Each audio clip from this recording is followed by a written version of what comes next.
நமது திருநெல்வேலியில் JP international property ministries நடத்தும் தீர்க்க தரிசன ஆசீர்வாத கூடுகை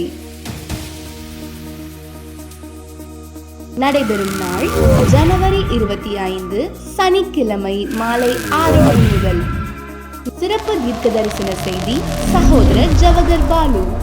ஆண்டவர் சொல்றது அப்படியே சொல்றேன். இந்த வருஷத்தோட 2025 மிடில்ல உங்க சொந்த வீட்டுல நடுவுல நீங்க அட்டனகால் போட்டு நீங்க உட்கார்ந்து இதெல்லாம் எனக்கா சொந்தங்கிற ஒரு கனவு காக்க போறீங்க. ஆமா, பிள்ளைகளை சுமக்க போறீங்க, கனவு காண்கிற மாதிரி இருக்குது. நகைகளை வாங்க போறீங்க, கனவு காண்கிற மாதிரி இருக்குது.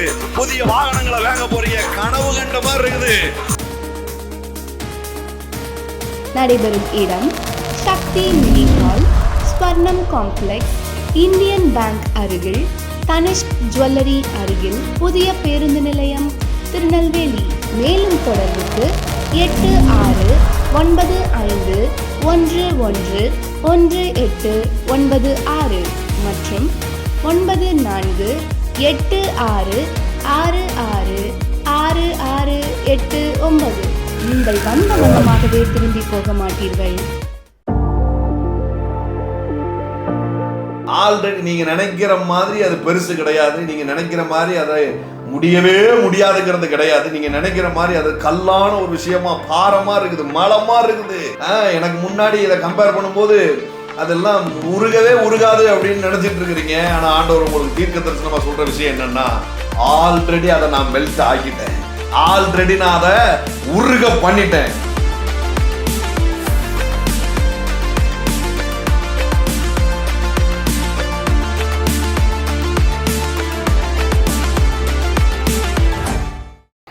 கர்த்தர் நல்லவர்.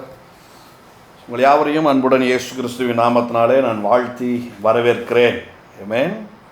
கர்த்தர் நல்லவரும் நன்மை செய்கிறவருமாய் இருக்கிறார். எல்லாரும் சொல்லுங்க, கர்த்தர் நல்லவரும் நன்மை செய்கிறவருமாய் இருக்கிறார். ஆமென்.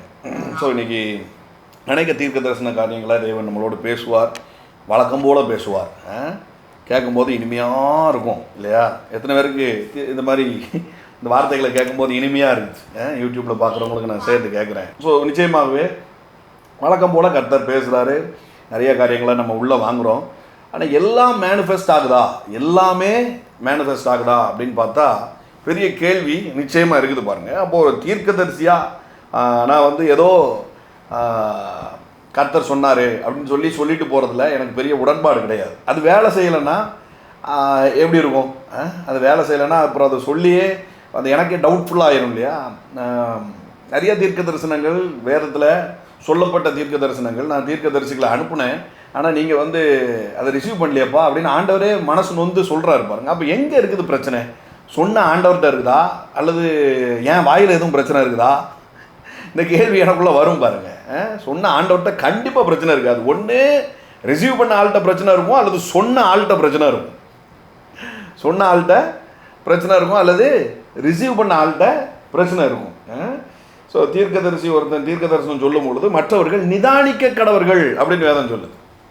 நிதானித்து பார்க்கணும், இது உண்மையிலேயே கர்த்தர் தான் பேசினாரா, இது கர்த்தருடைய வார்த்தை தானா அப்படின்னு. ஸோ நான் சொல்கிற பெரும்பான்மையான தீர்க்க தரிசனங்கள் கர்த்தருடைய வார்த்தையை ஒத்த தீர்க்க தரிசனங்களாக இருக்கிறதுனால எனக்கு ஒரு ஒரு ஒரு நம்பிக்கைக்குள்ளே நான் வந்துட்டேன். நான் சொல்கிறதுல எந்த பிரச்சனையும் இருக்கிறதுக்கான வாய்ப்பு இல்லை. ஆமாம், யாருக்கும் தீமையான ஒரு தீர்க்க தரிசனத்தை நான் சொன்ன மாதிரி எனக்கு ஞாபகமும் இல்லை, நான் அப்படி சொன்னதும் இல்லை. அப்போ நன்மையான வார்த்தைகளை தான் நம்ம சொல்கிறோம். கர்த்தரை நம்பியிருக்கிற ஜனத்திற்கு என்ன பலன் வருமோ அதை தான் நம்ம டிக்ளேர் பண்ணுறோம். ஆவியானவர் அந்த டைமில் சொல்கிற வார்த்தைகளை தான் நம்ம சொல்கிறோம். அப்படி இருக்கும் பொழுது ஏன் முழுமையாய் அது நிறைவேறாமல் இருக்குது, ஏன் முழுமையாக அது பலனற்ற மாதிரி இருக்குது அப்படின்னு நான் யோசிச்சுக்கிட்டு இருந்தேன். ஸோ அதனால் இன்றைக்கும் நிறைய தீர்க்க தரிசன வார்த்தைகளை ஆண்டவர் நிச்சயமாக சொல்ல போகிறாரு. ஆனால் அதற்கு முன்பதாக சில ஆயத்தங்கள் நம்ம செய்ய வேண்டியது கடமையாக இருக்குது. தேவன் சொல்லுகிற ஆலோசனைகள் எல்லாம் உங்களை குற்றப்படுத்தி யூ ஆர் டிஸ்குவாலிஃபைடு அப்படின்னு சொல்கிறதுக்காக கிடையாது, சரியா? தேவன் சொல்கிற ஆலோசனைகள் உங்களை குற்றப்படுத்தி யூ ஆர் டிஸ்குவாலிஃபைடு அப்படின்னு சொல்கிறதுக்காக, நீர் தகுதியற்றவர்கள் என்பது சொல்வதற்காக தேவன் ஆலோசனையை சொல்கிறதில்லை. ஆலோசனை சொல்லும்போது அப்படி இருக்கலாம், ஆனால் குற்ற உணர்ச்சிக்குள்ளே போக வேண்டிய அவசியம் அல்ல பாருங்க. ஏன்னா தேவன் நம்மளை பலப்படுத்தும்படியாக தான் அந்த வார்த்தையை சொல்கிறார். இன்னும் கொஞ்சம் பிடிச்சிடணும், வாழ்ந்துடணும், அந்த தீர்க்க தரிசனங்கள் நிறைவேறணும், வாக்கு தத்தங்கள் நிறைவேறணும் அப்படிங்கிறதுக்காக தான் அவைகளை சொல்கிறாரே தவிர குற்றப்படுத்துறதுக்காக சொல்லலை. தேவன் சொல்கிற ஆலோசனையாக இருக்கட்டும், தேவனுடைய கடிந்து கொள்ளுதலாக இருக்கட்டும், அது குற்றப்படுத்துறதுக்காக சொல்லப்படவில்லை. ஆமென். கர்த்தர் நல்லவர். மத்தேயு 11:12 இதை குறித்து நான் ஆண்டவர்கிட்ட டிஸ்கஸ் பண்ணிட்டு இருக்கும் பொழுது, என்ன ஆண்டவரே தேவை, என்ன எதிர்பார்க்குறீங்க? எல்லாரும் எத்தனை பேருக்கு அப்படி ஒரு கேள்வி இருக்குது? என்ன தான் எதிர்பார்க்கிங்க என்கிட்ட என்ன எதிர்பார்க்கிங்க, இப்போ உங்களுக்கு என்ன வேணும் அப்படின்னு சொல்லி கேள்விகளை எழுப்பியிருக்கும் பாருங்க. கேள்விகளோடு இருக்கிறீங்களா? கேள்விலாம் ஒன்றும் கிடையாது பிரதர், ஆலாம் வேறு லெவலில் ரிசீவ் பண்ணுவானாக்கும் அப்படின்னு இருந்தீங்கன்னா ரொம்ப சந்தோஷம். அதை அப்படியே மெயின்டைன் பண்ணுங்கள். ஆனால் கேள்வி இருக்குமே. ஆனால் மத்தேயு 11:12 யோவான் ஸ்நானன் காலம் முதல் இதுவரைக்கும் பரலோக ராஜ்யம் பலவந்தம் பண்ணப்படுகிறது, பலவந்தம் பண்ணுகிறவர்கள் அதை பிடித்து கொள்ளுகிறார்கள். ஆமென். இல்லை சொல்லுங்கள், பலவந்தம் பண்ணுகிறவர்கள் பிடித்து கொள்ளுகிறார்கள், சாக்கு போக்கு சொல்லுகிறவர்கள் அதை பிடிப்பதில்லை. சாக்கு போக்கு சொல்லுகிறவர்கள் அதை பிடிப்பதில்லை, பலவந்தம் பண்ணுகிறவர்கள் அதை பிடிக்கிறார்கள். பாருங்களேன், ஒரு ஃபைட்டிங் ஸ்பிரிட் இருக்கிறவங்க எளிதாய் சுதந்திரிக்கிறார்கள். எல்லாரும் சொல்லுங்க, ஃபைட்டிங் ஸ்பிரிட். வேதம் நம்மளை என்னவா சித்தரிக்குது? ஒரு வாக்கு தத்தத்தை சுதந்திரிக்கிற மனுஷனை வேதம் என்ன சொல்லுது அப்படின்னு சொன்னா, யூ ஆர் அ வாரியர் அப்படின்னு சொல்லுது. நீ ஒரு யுத்த வீரன் அப்படின்னு சொல்லுது பாருங்க. அப்போ யுத்த வீரனுக்கு உண்டான குவாலிட்டி இருந்தால் மட்டும்தான் அந்த சுதந்திரிப்பை நம்மளால் செய்யவே முடியும். சுதந்திரிப்பை செய்ய முடியும். நம்பர் 1, கர்த்தரை நம்புகிறது. அது எல்லாத்தையும் இருக்குது. ஈவன் பிசாசுகள் கூட கர்த்தரை நம்புது, அதில் எந்த பிரச்சனையும் இல்லை. கர்த்தரை நம்பாதவங்க இந்த ஆன்லைனில் வந்திருக்கவே முடியாது, யூடியூப்பில் இருந்து நீங்கள் பார்த்துருக்கவே முடியாது பாருங்கள். கர்த்தரை நம்புகிறோம், அதனால தான் நம்ம இதை பார்க்குறோம். நம்பர் 2, கர்த்தருடைய வார்த்தையை நம்புறது. ரெண்டுக்கும் டிஃப்ரெண்ட் இருக்குது பாருங்க. கர்த்தர் இருக்கிறார் அப்படிங்கிறத நம்பணும், நம்பினா மட்டும்தான் அடுத்த லெவலுக்குள்ளே போக முடியும். அடுத்த லெவல் என்ன? கர்த்தருடைய வார்த்தையை நம்புறது. வார்த்தையை தான் பிரதர் நம்புகிறேன். இப்போ தெரிஞ்சிடும் பாருங்களேன், வார்த்தையை நம்புகிறோமா என்னன்ட்டு. சகல இஸ்ரவேல் ஜனமும் கர்த்தர் இருக்கிறார் என்பதை நம்புனுச்சு இல்லையா? கர்த்தர் இருக்கிறார் அப்படின்னு நம்புனுச்சு. ஆனால் அதில் 3 பேர் தான் கர்த்தர் சொன்ன வார்த்தையை நம்புகிறான். அதில் 3 பேர் மட்டும்தான் கர்த்தர் சொன்ன வார்த்தையை நம்புகிறான் பாருங்க. நான் உங்களுக்கு சொல்கிறேன், இன்னைக்கு கர்த்தர் நம்புறது வேற, கர்த்தருடைய வார்த்தையை நம்புறது வேற. இன்னைக்கு கர்த்தருடைய வார்த்தையை நம்புகிற ஒரு ஃபைட்டிங் ஸ்பிரிட், ஒரு பலவந்தம் பண்ணுகிற ஒரு ஸ்பிரிட்டை தேவன் உங்களுக்கு இம்பார்ட் பண்ணுறார். ஹல்லேலூயா, ஹல்லேலூயா. நீங்கள் ஆசீர்வாதத்துக்கு தப்பவே முடியாது, நீங்கள் வாக்குத்தத்தத்துக்கு தப்பவே முடியாது, நீங்கள் தேவனுடைய தீர்க்க தரிசன வார்த்தைகளுக்கு தப்பவே முடியாது. ஏன்னா இன்னையிலிருந்து உங்களுக்குள்ள வேற ஸ்பிரிட் ஆப்ரேட் ஆக போகுது. ஏமே ஒரு ஃபைட்டிங் ஸ்பிரிட் ஆப்ரேட் ஆக போகிறேங்க. 1 தீமோத்தேயு 6 நான் இதை வேகமாக சொல்லி முடிச்சுட்டு தீர்க்க தரிசன வார்த்தைக்கு போகணும். அதனால் கொஞ்சம் அப்படியே கொஞ்சம் லிசன் பண்ணிட்டே வாங்க.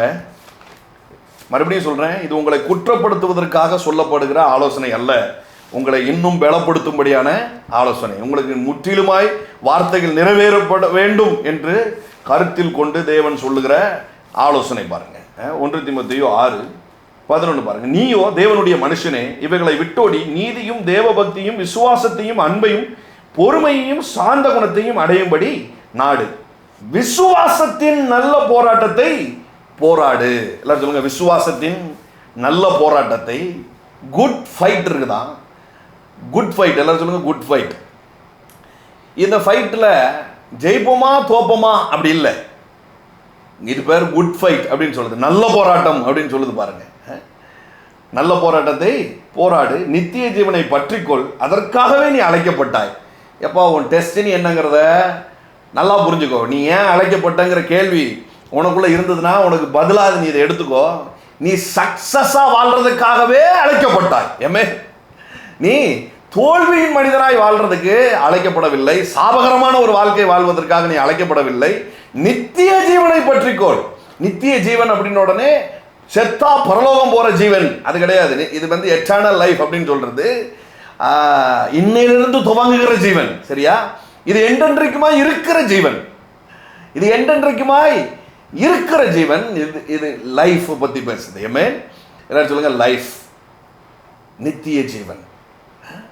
நித்திய ஜீவன் அப்படின்னு சொன்னா இன்னையிலிருந்து பூத்து குலுங்குகிற ஒரு வாழ்க்கை. நானோ அவைகளுக்கு ஜீவன் உண்டாகவும் அந்த ஜீவன் பரிபூர்ணப்படவும் வந்தேன் அப்படின்னு சொல்றாரு பாருங்க. எந்த ஜீவன் உண்டாகிறத பத்தி பேசுறாரு? இந்த உலகத்துல வாழ்றதுக்கு உண்டாகிற ஜீவன், நித்திய ஜீவனை பற்றிக்கொள். நல்ல போராட்டத்தை போராடு. ஒரு ஃபைட்டிங் ஸ்பிரிட் எப்போ இருக்கணும் பாருங்க. அது நடந்தா வேண்டான்னா இருக்கு.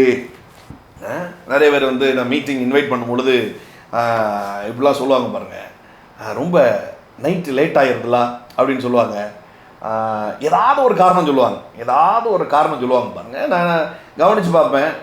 நான் இன்வைட் பண்ணுறதுக்கான காரணமே அவங்களுக்கு ஏதாவது ஒரு சொல்யூஷன் இருக்கணும் தான் அப்படிங்கிறதுக்காக தான் இன்வைட் பண்ணுறது. ஆனால் என்னமோ நான் வந்தால், நான் கூட்டம் சேர்த்தா நான் ஏதோ காட்டுறதுக்கு நல்லாயிருக்கும் அப்படின்னு நினச்சிட்டு அவங்க பதில் சொல்லுவாங்க பாருங்கள். எனக்கு சிரிப்பு தான் வரும். எனக்கு எதுக்கு கூட்டம் சேரணும், எனக்கு எதுக்கு, அதெல்லாம் தேவன் பார்த்துக்கிடுவார். அதெல்லாம் மீட்டிங் ஆசீர்வாதமாக இருக்கிறதெல்லாம் தேவன் பார்த்துக்கிடுவார் பாருங்கள். நான் கூப்பிடுறது, நீங்கள் இன்னும் ஏன் சுற்றிக்கிட்டே இருக்கீங்க, நீங்கள் ஏன் இன்னும் சுதந்திரிக்கிறதுக்கு இல்லாமல் சுற்றிக்கிட்டே இருக்கிறீங்க அப்படிங்கிறதுக்காக அதை கூப்பிடுறேன். ஒரு மீட்டிங்கில் உட்கார்றதுக்கே உங்களுக்கு ஃபைட்டிங் ஸ்பிரிட் இல்லை அப்படின்னு சொன்னால், ஒரு மீட்டிங் கிளம்பி வர்றதுக்கே ஃபைட்டிங் ஸ்பிரிட் இல்லை, ஒரு கூகுளில் நடக்கிற ஒரு மீட்டிங்கு வந்து உட்கார்றதுக்கு உங்களுக்கு ஃபைட்டிங் ஸ்பிரிட் இல்லை அப்படின்னு சொன்னால், நீங்கள் எதில் ஜெயிக்க முடியும்? காலாட்களோடு நடக்கும்போதே நீ சோர்ந்து போயிட்டன்னா நீ குதிரை வீரரோடு எப்படி ஓடுவ அப்படிங்கிறார். ஆஃப்டர் ஆல் 1 hour ஒதுக்கி ஒரு மெசேஜை கூட உட்காந்து உன்னால் கேட்க முடியலன்னு சொன்னால் நீ எப்படி சுதந்திரிப்புக்குள்ளே போவ? நீ எப்படி சுதந்திரிப்புக்குள்ளே? என்ன சொல்லுங்க, நல்ல போராட்டம்.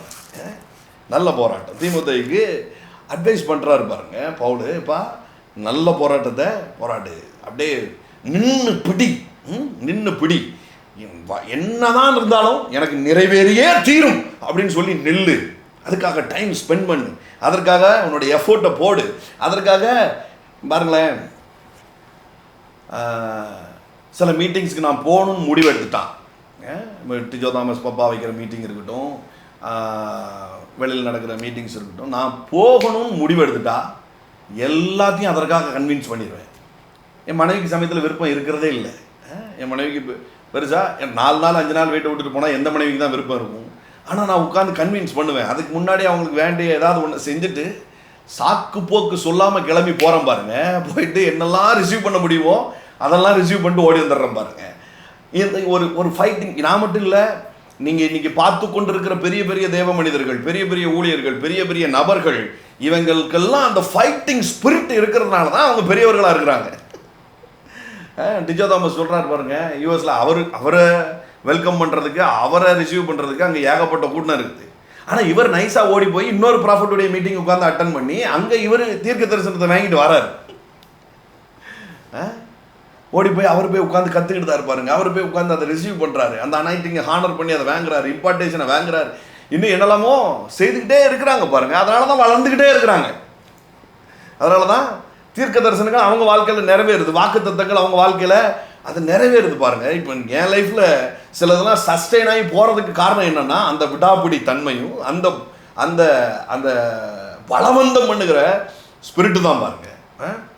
உடம்பு சரியில்லை தான், போன மாதம்லாம் கொஞ்சம் வீக்காக தான் இருந்தேன். ஆனாலும் பலவந்தம் பண்ணுறேன், வேண்டாம் இது ஏன் மீட்டிங் நிப்பாட்டணும்? ஏன் ஒரு நல்ல காரியமாக இருந்தால் மீட்டிங் நிப்பாட்டினா பரவாயில்ல, இதுக்கெல்லாம் மீட்டிங் நிப்பாட்டினா நாளைக்கு இதை விட பெரிய பிரச்சனை வரும்போது நீ என்ன செய்வேன் அப்படின்னு எனக்கு நானே கேள்வி எழுப்பிட்டு என்ன பண்ணுறேன், வந்து உட்காந்து பேசுகிறேன் பாருங்கள். ஏதாவது தேவன் வார்த்தையை சொல்லட்டும், ஜனங்களோடு இன்ட்ராக்ட் பண்ணுவோம் அப்படின்னு சொல்லி வந்து உட்காந்து இதை டிக்ளேர் பண்ணுறேன் பாருங்கள். That is the spirit of faith. ஏமே பாருங்கள், கிதியோன் ஒளிஞ்சு கிடக்கும்போது கூட ஏதாவது சேகரித்து கொண்டு போயிடும். மீதியானியர்கள் எப்போ வருவாங்கன்னு தெரியாது, அவங்க அப்படியே ஒரு வெட்டுக்கிளி மாதிரி வந்து அவ்வளோத்தையும் பட்சித்து போட்டு போயிடுறாங்கன்னு சொல்லி வார்கோதுமையை அறுத்து ஒளிச்சு வச்சுக்கிட்டு இருக்கிற டைமில் தேவதூதன் வந்து இறங்குறாங்க. தேவதூதன் வந்து இறங்கும் பொழுது அவனுக்குள்ளே இருந்த ஃபைட்டிங் ஸ்பிரிட் எழும்புது. என் முன்னோர்கள் எனக்கு விவரித்து சொன்ன அற்புதங்கள் எங்கே அப்படின்னு கேட்குறான் பாருங்க. இதை நான் அநேக தடவை நான் உங்களுக்கு சொல்லியிருக்கிறேன். ஒரு தேவதூதன் வந்து இறங்கி நிற்கும் பொழுது எப்படி இருக்கும் பாருங்கள். ஒரு ஏஞ்சல் வந்து ரெக்கைகளோடு வந்து நிற்கிறான் அப்படின்னு சொன்னால் பார்த்தாலே பயம் வரும். வேதத்தில் நிறைய இடத்துல தேவதூதனை பார்த்த ஆட்கள் எல்லாம் காலில் விழுந்துருக்குறாங்க, செத்துட்டேன், தேவனையே நான் பார்த்துட்டேன், இதுக்கு மேலே நான் உயிரோடு இருக்க வாய்ப்பு இல்லை அப்படின்லாம் சொல்கிறாங்க பாருங்கள். அந்த அளவுக்கு இருக்கிற தேவதூதர்கள்ட்ட போய் நின்று கோபத்தை வெளிப்படுத்துகிறான் பாருங்கள், பலவந்தம் பண்ணுறான். என் முன்னோர்கள் விவரித்து சொன்ன அற்புதங்கள் எங்கே? அந்த ஸ்பிரிட் இருக்கிறவங்களுக்கு அது நிறைவேறுது பாருங்க. நான் உங்களுக்கு இதை ஏன் சொல்கிறேன் அப்படின்னா, இங்கே வந்திருக்கிற நீங்கள் ஒவ்வொருத்தரும் ஏதோ பொழப்பு நடத்தும்படியாக தேவன் உங்களை அழைத்து கொண்டு வரவில்லை. இதை நான் ஊழியம் ஆரம்பித்த ஆரம்ப நாட்கள்லேருந்து நான் சொல்லிகிட்டு இருக்கிறேன். என்னோட தொடர்பில் இருக்கிற இந்த மீட்டிங்ஸில் ரெகுலராக வந்து அட்டன் பண்ணிட்டு இருக்கிறவங்களுக்கு ஆரம்பத்துலேருந்து நான் சொல்லிட்டு இருக்கிறேன். இன்றைக்கி நீங்கள் அடுப்பின் அடியில் கிடக்கிறவர்களாக இருக்கலாம். நான் உங்களுக்கு சொல்கிறேன், நீங்கள் பொழப்பு நடத்துறதுக்காக வரல, பலருக்கு பிழைப்பு உண்டாக்கும்படியாக நீங்கள் அழைக்கப்பட்டிருக்கிறீர்கள். ஹல்லேலூயா, ஆமென். ரிசீவ் பண்ணுறீங்களா?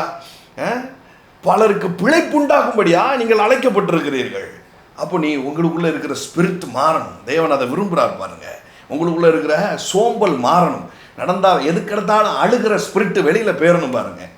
பைசா பேங்க் அக்கௌண்ட்டில் குறையும் போது அப்படியே மூஞ்ச டல்லாக்கி சோர்ந்து போய் உட்கார்ற அந்த ஸ்பிரிட்டெல்லாம் வெளியேறணும் பாருங்க. நல்ல போராட்டத்தை போராடு, நித்திய ஜீவனை காத்துக்கொள். யாருக்கு தான் பிரச்சனை இல்லை? 40 லட்சம் பேருக்கும் இருக்கிற பிரச்சனை தான், 30 லட்சம் பேருக்கு இருக்கிற பிரச்சனை தான் யோசுவா காலேபுக்கும் இருக்கு. 30 லட்சம் பேருக்கு இருக்கிற பிரச்சனை தான் யோசுவா காலேபுக்கு இருக்கு. ஆமென்.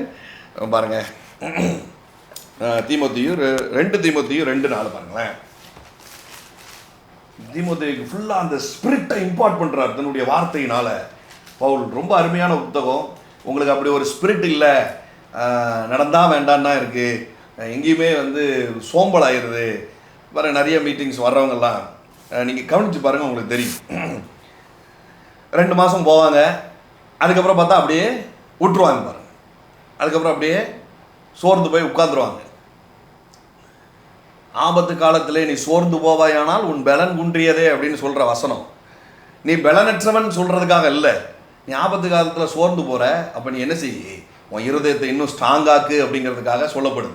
இப்போ தீமோத்தேயுக்கு பவுல் எழுதும் பொழுது நீ பலவீனமாக இருக்க அப்படின்னு சொல்கிறதுக்காக சொல்லலை, நீ உன்னை பலப்படுத்திக்கோ அப்படின்னு சொல்கிறதுக்காக சொல்கிறார். நானும் உங்களுக்கு சொல்கிறேன், உங்களை பலப்படுத்த முடியாதான் அந்த வார்த்தைகளை நான் சொல்கிறேன் பாருங்க. ஆமென். ஹல்லேலூயா. கோபம் இருக்கீங்களா? ஏன் மேலே கோபப்படாதீங்க, பலவந்தம் பண்ணுங்க. அந்த கோபத்தை அப்படியே திருப்பி விடுங்க. என்னடா இது 4 வார்த்தை நல்ல வார்த்தை சொல்லுவான்னு பார்த்தா நம்மளை குற்றப்படுத்துகிற மாதிரியே அவன் பேசிக்கிட்டு இருக்கானே அப்படின்னு நீங்கள் ஏன்ட்ட கோபப்பட்டு ஒரு பிரயோஜனம் இல்லை. நீங்கள் என்ன பண்ணுங்க, அதை அந்த கோபத்தை அப்படியே திருப்பி விடுங்க. ஆமாம், நான் ஏன் இப்படி உட்காந்துட்டு இருக்கணும்? எத்தனை வருஷமாக இதே பெண்டிங்கில் நான் உட்காந்துட்டு இருக்கிறேன், எத்தனை வருஷமாக இதே கேள்வியில் நான் உட்காந்துட்டு இருக்கிறேன், எத்தனை வருஷமாக இதே பலவீனத்தில் நான் உட்காந்துட்டு இருக்கிறேன். நானும் போகாத சர்ச்சு கிடையாது, பண்ணாத வேண்டுதல் கிடையாது, அப்புறம் ஏன் நான் இப்படி இருந்துகிட்டு இருக்கேன் அப்படிங்கிற கேள்வி உள்ளத்துலேருந்து எழும்பணும் பாருங்க. 2:4 3 பார்ப்போம். நீயும் இயேசு கிறிஸ்துவுக்கு நல்ல போர் செய்கிறவனாய் தீங்கு அனுபவி. இதில் சொல்லப்பட்டிருக்க தீங்கு இதெல்லாம் என்னன்னு சொன்னால், அந்த டெஸ்ட்டுக்குள்ளே என்ட்ரி ஆகிட்டு வெளியில் வா அப்படிங்கிறார். அந்த டெஸ்ட்டுக்குள்ளே என்ட்ரி ஆகிட்டு வெளியில் வா பாருங்கள். இஸ்ரவேல் ஜனங்கள், தேவன் உங்களை வந்து ஏதோ சோறு போட்டு வளர்க்குற சின்ன பிள்ளையாகவே இருக்கணும் அப்படின்னு சொல்லி ஆசைப்படலை பாருங்கள். சின்ன பிள்ளையாக இருந்தால் நல்லது தான், ஐஸ்கிரீம் கிடைக்கும், கேட்ட நேரத்தில் வாங்கி சாப்பிட்டோம், ஊரை சுற்றணும், ஜட்டியோடு லாந்துடும், மூக்கை அடிச்சுக்கிட்டே அலைஞ்சோம், அப்பப்போ வந்து மூக்கை சிந்தி விடுவாங்க, அழுதா சரியா இப்படியான்னு சொல்லுவாங்க. இப்படியே ஆவிக்குரிய சின்ன பிள்ளைகளாகவே இருந்து ஆறுதலை தேடியே வாழ்க்கை வீணாகிட்டு போயிட்டு இருக்கு பாருங்க. என்னைக்கு குமாரன் ஆக போற, என்னைக்கு இந்த நாட்டை உன் கையில் நான் கொடுக்க போறேன் அப்படின்னு தான் ராஜா யோசிக்கிறான். தன்னுடைய அடுத்த வாரிசுக்கு எப்போ நாட்டை கையில் கொடுக்கறது அப்படின்னு தான் ராஜா யோசிக்கிறான் பாருங்க. தேவனும் அப்படிப்பட்டவராக இருக்கிறாரு. நீங்கள் உட்கார்ந்து அளவும் வந்து ஆறுதல் சொல்லவும் திரும்ப எடுக்கவும் இதுவே வேலையாக இருக்கிறது இல்லை. பலவந்தம் பண்ணுகிறவர்கள், எல்லாரும் சொல்லுங்க, பலவந்தம் பண்ணுகிறவர்கள். என்னைக்கு நீ போய் மற்றவங்களுக்கு ஆறுதல் சொல்ல போற? நீயே ஆறுதலை எத்தனை வருஷமா தான் தேடிக்கிட்டு இருப்ப அப்படின்னா ஆண்டவர் சொல்றாரு பாருங்க. அதனால ஆண்டவர் என்ன சொல்றாரு, நீ வந்து போர் சேவகன். எல்லாரும் சொல்லுங்க, நான் ஒரு போர் சேவகன். ஹல்லேலூயா. நான் ஒரு மிலிட்டரி மேன் அப்படிங்கிறாரு. நீ என்னைக்கு பாதுகாவலனா இறங்க போற? உன் பாதுகாப்புக்கே வந்து இப்படி உன் பொருள் உன்னோட இதையே பாதுகாத்துக்கிட்டே எத்தனை வருஷம் தான் நீ ஓட்ட போற? நீ எப்போ பாதுகாவலனா எழும்ப போற அப்படின்னு தான் ஆண்டவர் கேட்கிறாரு பாருங்க. இப்போ சொல்றாரு, நீயும் இயேசு கிறிஸ்துவுக்கு நல்ல போர் சேவகனாய் தீங்கு அனுபவி. தண்டில் சேவகம் பண்ணுகிற எவனும் தன்னை சேவகம் எழுதி கொண்டவனுக்கு ஏற்றவனாய் இருக்கும்படி பிழைப்பு கடுத்த அலுவல்களில் சிக்கி கொள்ள மாட்டான். எல்லாம் சொல்லுங்க, சிக்கி கொள்ள மாட்டான். நீ இந்த ஸ்பிரிட் உனக்குள்ள வந்துட்டுனா நீ உன் தேவை, உன்னோட சாப்பாடு, உன் ட்ரெஸ்ஸு, உன் நிலம், இதுலயே சிக்கிட்டு இருக்க மாட்ட அப்படிங்கிறார். இந்த ஸ்பிரிட் உனக்குள்ள வந்துட்டுனா நீ ஒரு யுத்த வீரனா, பலவந்தம் பண்ணுகிறவனா எழுந்துட்டனா, நீ தேவன் ஆவிக்குரிய போர் சேவகனா நீ எழுப்பிட்டனா, நீ இதெல்லாம் சிக்கி தவிக்க மாட்டேன். இந்த அலுவல்கள்ல சிக்கி தவிக்க மாட்டேன். மேலான ஒரு நோக்கத்தை நோக்கி நீ நடபயணம் போடுவேன். ஹல்லேலூயா. நான் சொல்றேன், பிசாசு உங்களை இந்த சோத்துக்கும் இந்த சட்டிக்கும் இந்த பிரச்சனைக்குள்ளேயே சிக்க வச்சு தவிக்க வச்சு உங்கள்கிட்ட இருக்கிற அந்த ஸ்பிரிட்டையே ஒன்றும் இல்லாமல் ஆக்கி, உங்கள்கிட்ட இருக்கிற கொஞ்சம் நெஞ்சம் கோபத்தையும் ஒன்றும் இல்லாமல் ஆக்கி என்ன பண்ணிடுவான், உனக்கு விதிச்சது அவ்வளோதான், இந்த வார்த்தையை கேட்டுக்கோ, அதில் சந்தோஷப்பட்டுக்கோ அப்படிங்கிற மாதிரியே விட்டுருவான் பாருங்க. இல்லை, எல்லாம் சொல்லுங்க, சுதந்திரிக்கணும், சுதந்திரிக்கணும், சுதந்திரிக்கணும், சுதந்திரிக்கணும், சுதந்திரிக்கணும், சுதந்திரிக்கணும். தன்னை சேவக எழுதி கொண்டவனுக்கு ஏற்றவனாயிருக்கும்படி. இந்த வருஷம் நம்ம என்ன சொல்லியிருக்கிறோம்? The year of mega shift. அதில் காடுடைய ஸ்பீடை தான் இப்போ நம்ம பார்த்துட்டு இருக்கிறோம் பாருங்க. ஒரு யுத்த வீரனை ஒரு ஆர்மி ஆஃபீஸர் என்ன பண்ணுறான், அவனுக்கு எழுதி வாங்கிக்கிறான், என்னுடைய படையில் இருக்கட்டும் அப்படின்னு சொல்லி. அப்போ அவன் என்ன பண்ணணுமா, அவனுக்கு ஏற்றபடி இருக்கணுமா, அவன் என்ன ஸ்பீடில் இருக்கானோ அந்த ஸ்பீடில் இவன் செயல்படணும் அப்படின்ட்டு தான் இவன் எழுதி கொடுக்குறான் பாருங்க. தன்னை சேவகம் எழுதி கொண்டவனுக்கு ஏற்றவனாயிருக்கும்படி. அங்கே போய் நின்றுட்டு பொழப்பை பற்றி பேசிகிட்டு இருக்கக்கூடாது. அங்கே யுத்தம் நடக்குது.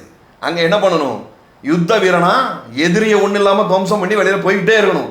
பொழப்பு மிலிட்ரியில் நீ இருக்கடா ராஜா, உன் குடும்பத்தை பார்த்துக்கிடுவோம், சரியா, உன் ஜோரத்துக்கு என்ன உண்டோ அதை பார்த்துக்கிடுவோம், உன் ட்ரெஸ்ஸை பார்த்துக்கிடுவோம், உனக்கு உண்டான திட்டங்களெல்லாம் பார்த்துக்கிடுவோம், உன் பென்ஷனை பார்த்துக்கிடுவோம், எல்லாம் பார்த்துக்கிடுவோம், நீ முதல்ல சொன்ன வேலையை செய் அப்படிங்கிறார். இப்பவும் இஸ்ரவேலில் ஆணும் பெண்ணும் கண்டிப்பாக 2 வருஷம் மிலிட்ரி ட்ரைனிங் அட்டன் பண்ணணும்.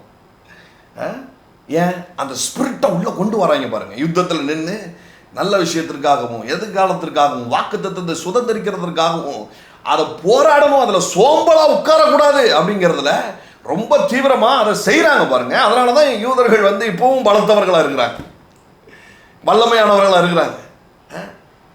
அமெரிக்கா யோசிக்கிறதுக்கு முன்னாடி இது ஆக்டிவேட் ஆகுது. வல்லரசில் பெரிய வல்லரசாக என்ன இருக்குது, அமெரிக்கா இருக்குது பாருங்க. பட் அமெரிக்காவே ஆனாலும் இஸ்ரேலுக்கு ஒன்றுன்னா இது கூட நிற்குது. ஏன்னா இந்த விடாப்பிடி தன்மையும் இந்த வைராக்கியமும் இந்த பலவந்தம் பண்ணுகிற ஸ்பிரிட்டும். ஹல்லேலூயா, ஹல்லேலூயா. ரெடியாக இருக்கிறீங்களா? 4வது அதிகாரம் பாருங்க, 4:7 பாருங்க. தீமோத்தேயுல, நல்ல போராட்டத்தை போராடினேன், ஓட்டத்தை முடித்தேன், விசுவாசத்தை காத்துக்கொண்டேன். சொல்லுங்க, நல்ல போராட்டத்தை போராடினேன், ஓட்டத்தை முடித்தேன், விசுவாசத்தை காத்துக்கொண்டேன். ஃபைட்டிங் ஸ்பிரிட் இருக்கு, ஃபைட்டிங் ஸ்பிரிட்டை பேசிட்டாப்ல ப்ராஃபிட்டு அப்படின்னு சொல்லி பக்கத்து வீட்டில் தண்ணிக்காக சண்டை போடுறது, முருங்கைக்காய் கீழே விழுந்ததுனால எடுத்து கொடுக்கறதுக்காக சண்டை போடுறது, இந்த மாதிரி ஸ்பிரிட்டை நான் சொல்லலை. ரோட்டில் டோரை எவனா தட்டிட்டானா அவனை போய் மம்மி டேடின்னு திட்டி சண்டை போடுறது, இந்த ஃபைட்டிங் ஸ்பிரிட்டை பற்றி நான் பேசலை, சரியா? அவங்ககிட்டலாம் சாந்த குணமுள்ளவர்களாக இருங்க. ஆனால் வாக்கு தத்தத்தை சுதந்திரிப்பதற்கு உங்களுக்கு இந்த ஃபைட்டிங் ஸ்பிரிட் வேணும் பாருங்க. வாக்கு தத்தத்தை சுதந்திரிப்பதற்கு இந்த ஃபைட்டிங் ஸ்பிரிட்டு வேணும். அதுதான் சொல்கிறாரு பவுல், நல்ல போராட்டத்தை போராடினேன், விசுவாசத்தை காத்துக்கொண்டேன். எதையுமே மாம்சத்தின்படி சுதந்திரிக்க முடியாது. பலத்தினாலும் அல்ல, பராக்கிரமத்தினாலும் அல்ல, எல்லாம் ஆவியினால் ஆகும். ஸ்பிரிட்டில் இருக்கிற இந்த வார்ஃபேரில், இந்த போராட்டத்தில் என்ன பண்ணு, சோர்ந்து போய் உட்காராம அடுத்த லெவலுக்கு நீ எந்திரி. இதை ஒரு ட்ரைனிங்காக பாரு. இதை நீ என்ன பண்ணு, ஒரு எக்ஸசைஸாக நீ பாரு. வலிக்க தான் செய்யுது, சில காரியங்களை சுதந்திரிக்கிறதுக்கு முன்னாடி அப்படியே விண்ணுன்னு தெரிக்க தான் செய்யுது. ஆனால் விண்ணுன்னு தெரிச்சதுன்னா நான் உனக்கு சொல்கிறேன், அந்த இடத்துல மசில்ஸ் இருக்குதுன்னு அர்த்தம். உன் காரியம் உறுதியாக நடக்க போகுது அப்படின்னு அர்த்தம். சில சுதந்திரிப்புக்குள்ளே போகும்போது உண்டான ஸ்ட்ரகிளை பாருங்க. இது டெஸ்ட். எல்லாரும் சொல்லுங்க, இது சோதனை கிடையாது. சோதனை உடனே சோதிக்கிறார், என்னை பட்சிக்கிறார், என்னை துன்பப்படுத்தி இல்லை, அது கிடையாது. இது டெஸ்ட். பரீட்சை எதுக்கு வைக்குது? நான் எவ்வளோ தேறி இருக்கேன்னு பார்க்கறதுக்காக. பரீட்சையில் ஃபெயில் ஆனால் டோன்ட் வரி, திரும்ப அதே சப்ஜெக்டை படித்து அதே எழுது. அவ்வளோதானே, அவ்வளோதானே. போராடு, அதுதான் போராட்டம் பாருங்க, அதுதான் டெஸ்ட்டு. 10 ரூபா குறைஞ்ச உடனே பதன்னு வருதா, உனக்கு டெஸ்ட் இருக்கு. 1000 ரூபா தான் இருக்குது, அதே ஆஃபரிங் போட சொல்கிறாங்களே அப்படிங்கும் போது அது டெஸ்ட்டு. பணத்தின் மேலே இருக்கிற பிடியை ஒன்றில்லாமல் ஆக்குறதுக்கு உனக்கு உண்டான டெஸ்ட்டு. ஐஸ்வர்யம் உனக்கு உள்ள வருவதற்கான டெஸ்ட்டு. ஹல்லேலூயா. கொஞ்ச நேரத்துக்கு முன்னாடி ஒரு சிஸ்டர் வந்து பலவீனமாக இருக்குது அப்படின்னு சொல்லும் பொழுது நான் சொன்னேன், கம்யூனியன் எடுங்க, டெய்லி காலையிலையும் சாயந்தரமும் கம்யூனியன் எடுங்க. இது தேவனுடைய சரீரமாக இருக்குது, இது தேவனுடைய ரத்தமாக இருக்குது. கம்யூனியனை பற்றியே ஒரு நாள் முழுக்க நான் பேச போகிறேன், சரியா? வெரி வெரி இம்பார்ட்டண்ட் அதெல்லாம். அது ஏன் இவ்வளோ நாள் நான் அவ்வளவு இதாக பேசலைன்னு எனக்கு புரியலை. ஒரு கம்யூனியன் கொடுத்துட்டு பேசணும்னு நினச்சேனா என்னன்னு தெரில. But very very important. காலையிலையும் சாயந்தரமும் கம்யூனியன் எடுங்க அப்படின்னு நான் சொல்லிட்டு இருந்தேன் பாருங்க. இது என்ன, நோய்க்கு எப்படி கம்யூனியன் எடுத்தா அது எப்படி டெஸ்ட்டு, இது சோதனை, இது ஒரு போராட்டமாக இருக்குது பாருங்க. இந்த வார்த்தையை சொல்லும் பொழுது, செய்யுங்க அப்படின்னு சொல்லும் பொழுது ஒரு போராட்டமாக இருக்குது. பட் இதை போராடி நிற்கும் பொழுது, இல்லை இதில் ஏதோ ஒன்று இருக்குது, அவர் சொல்லியிருக்கிறாரு செய்வோம் அப்படின்னு சொல்லி இறங்கி செய்யும் போது என்ன ஆகுது, அதுக்கான ரிசல்ட் வருது பாருங்க. 2 தடவை செஞ்சு பார்க்க வேண்டியது, அதுக்கப்புறம் வந்து அப்படியே அது நடக்காது. அப்படின்னா நடக்காது. எல்லாரும் கர்த்தரை விசுவாசிக்கிறோம், மறுபடியும் சொல்கிறேன், எல்லாருக்கும் கர்த்தர் இருக்கிறாருங்கிறது எல்லாருக்கும் தெரியுது. நாத்திகர்களுக்கு கூட தெரியும் அரசல் புரசலா. ஆத்திகர்களுக்கு கண்டிப்பாக தெரியும். அதனால தான் சண்டை போடுதாங்க.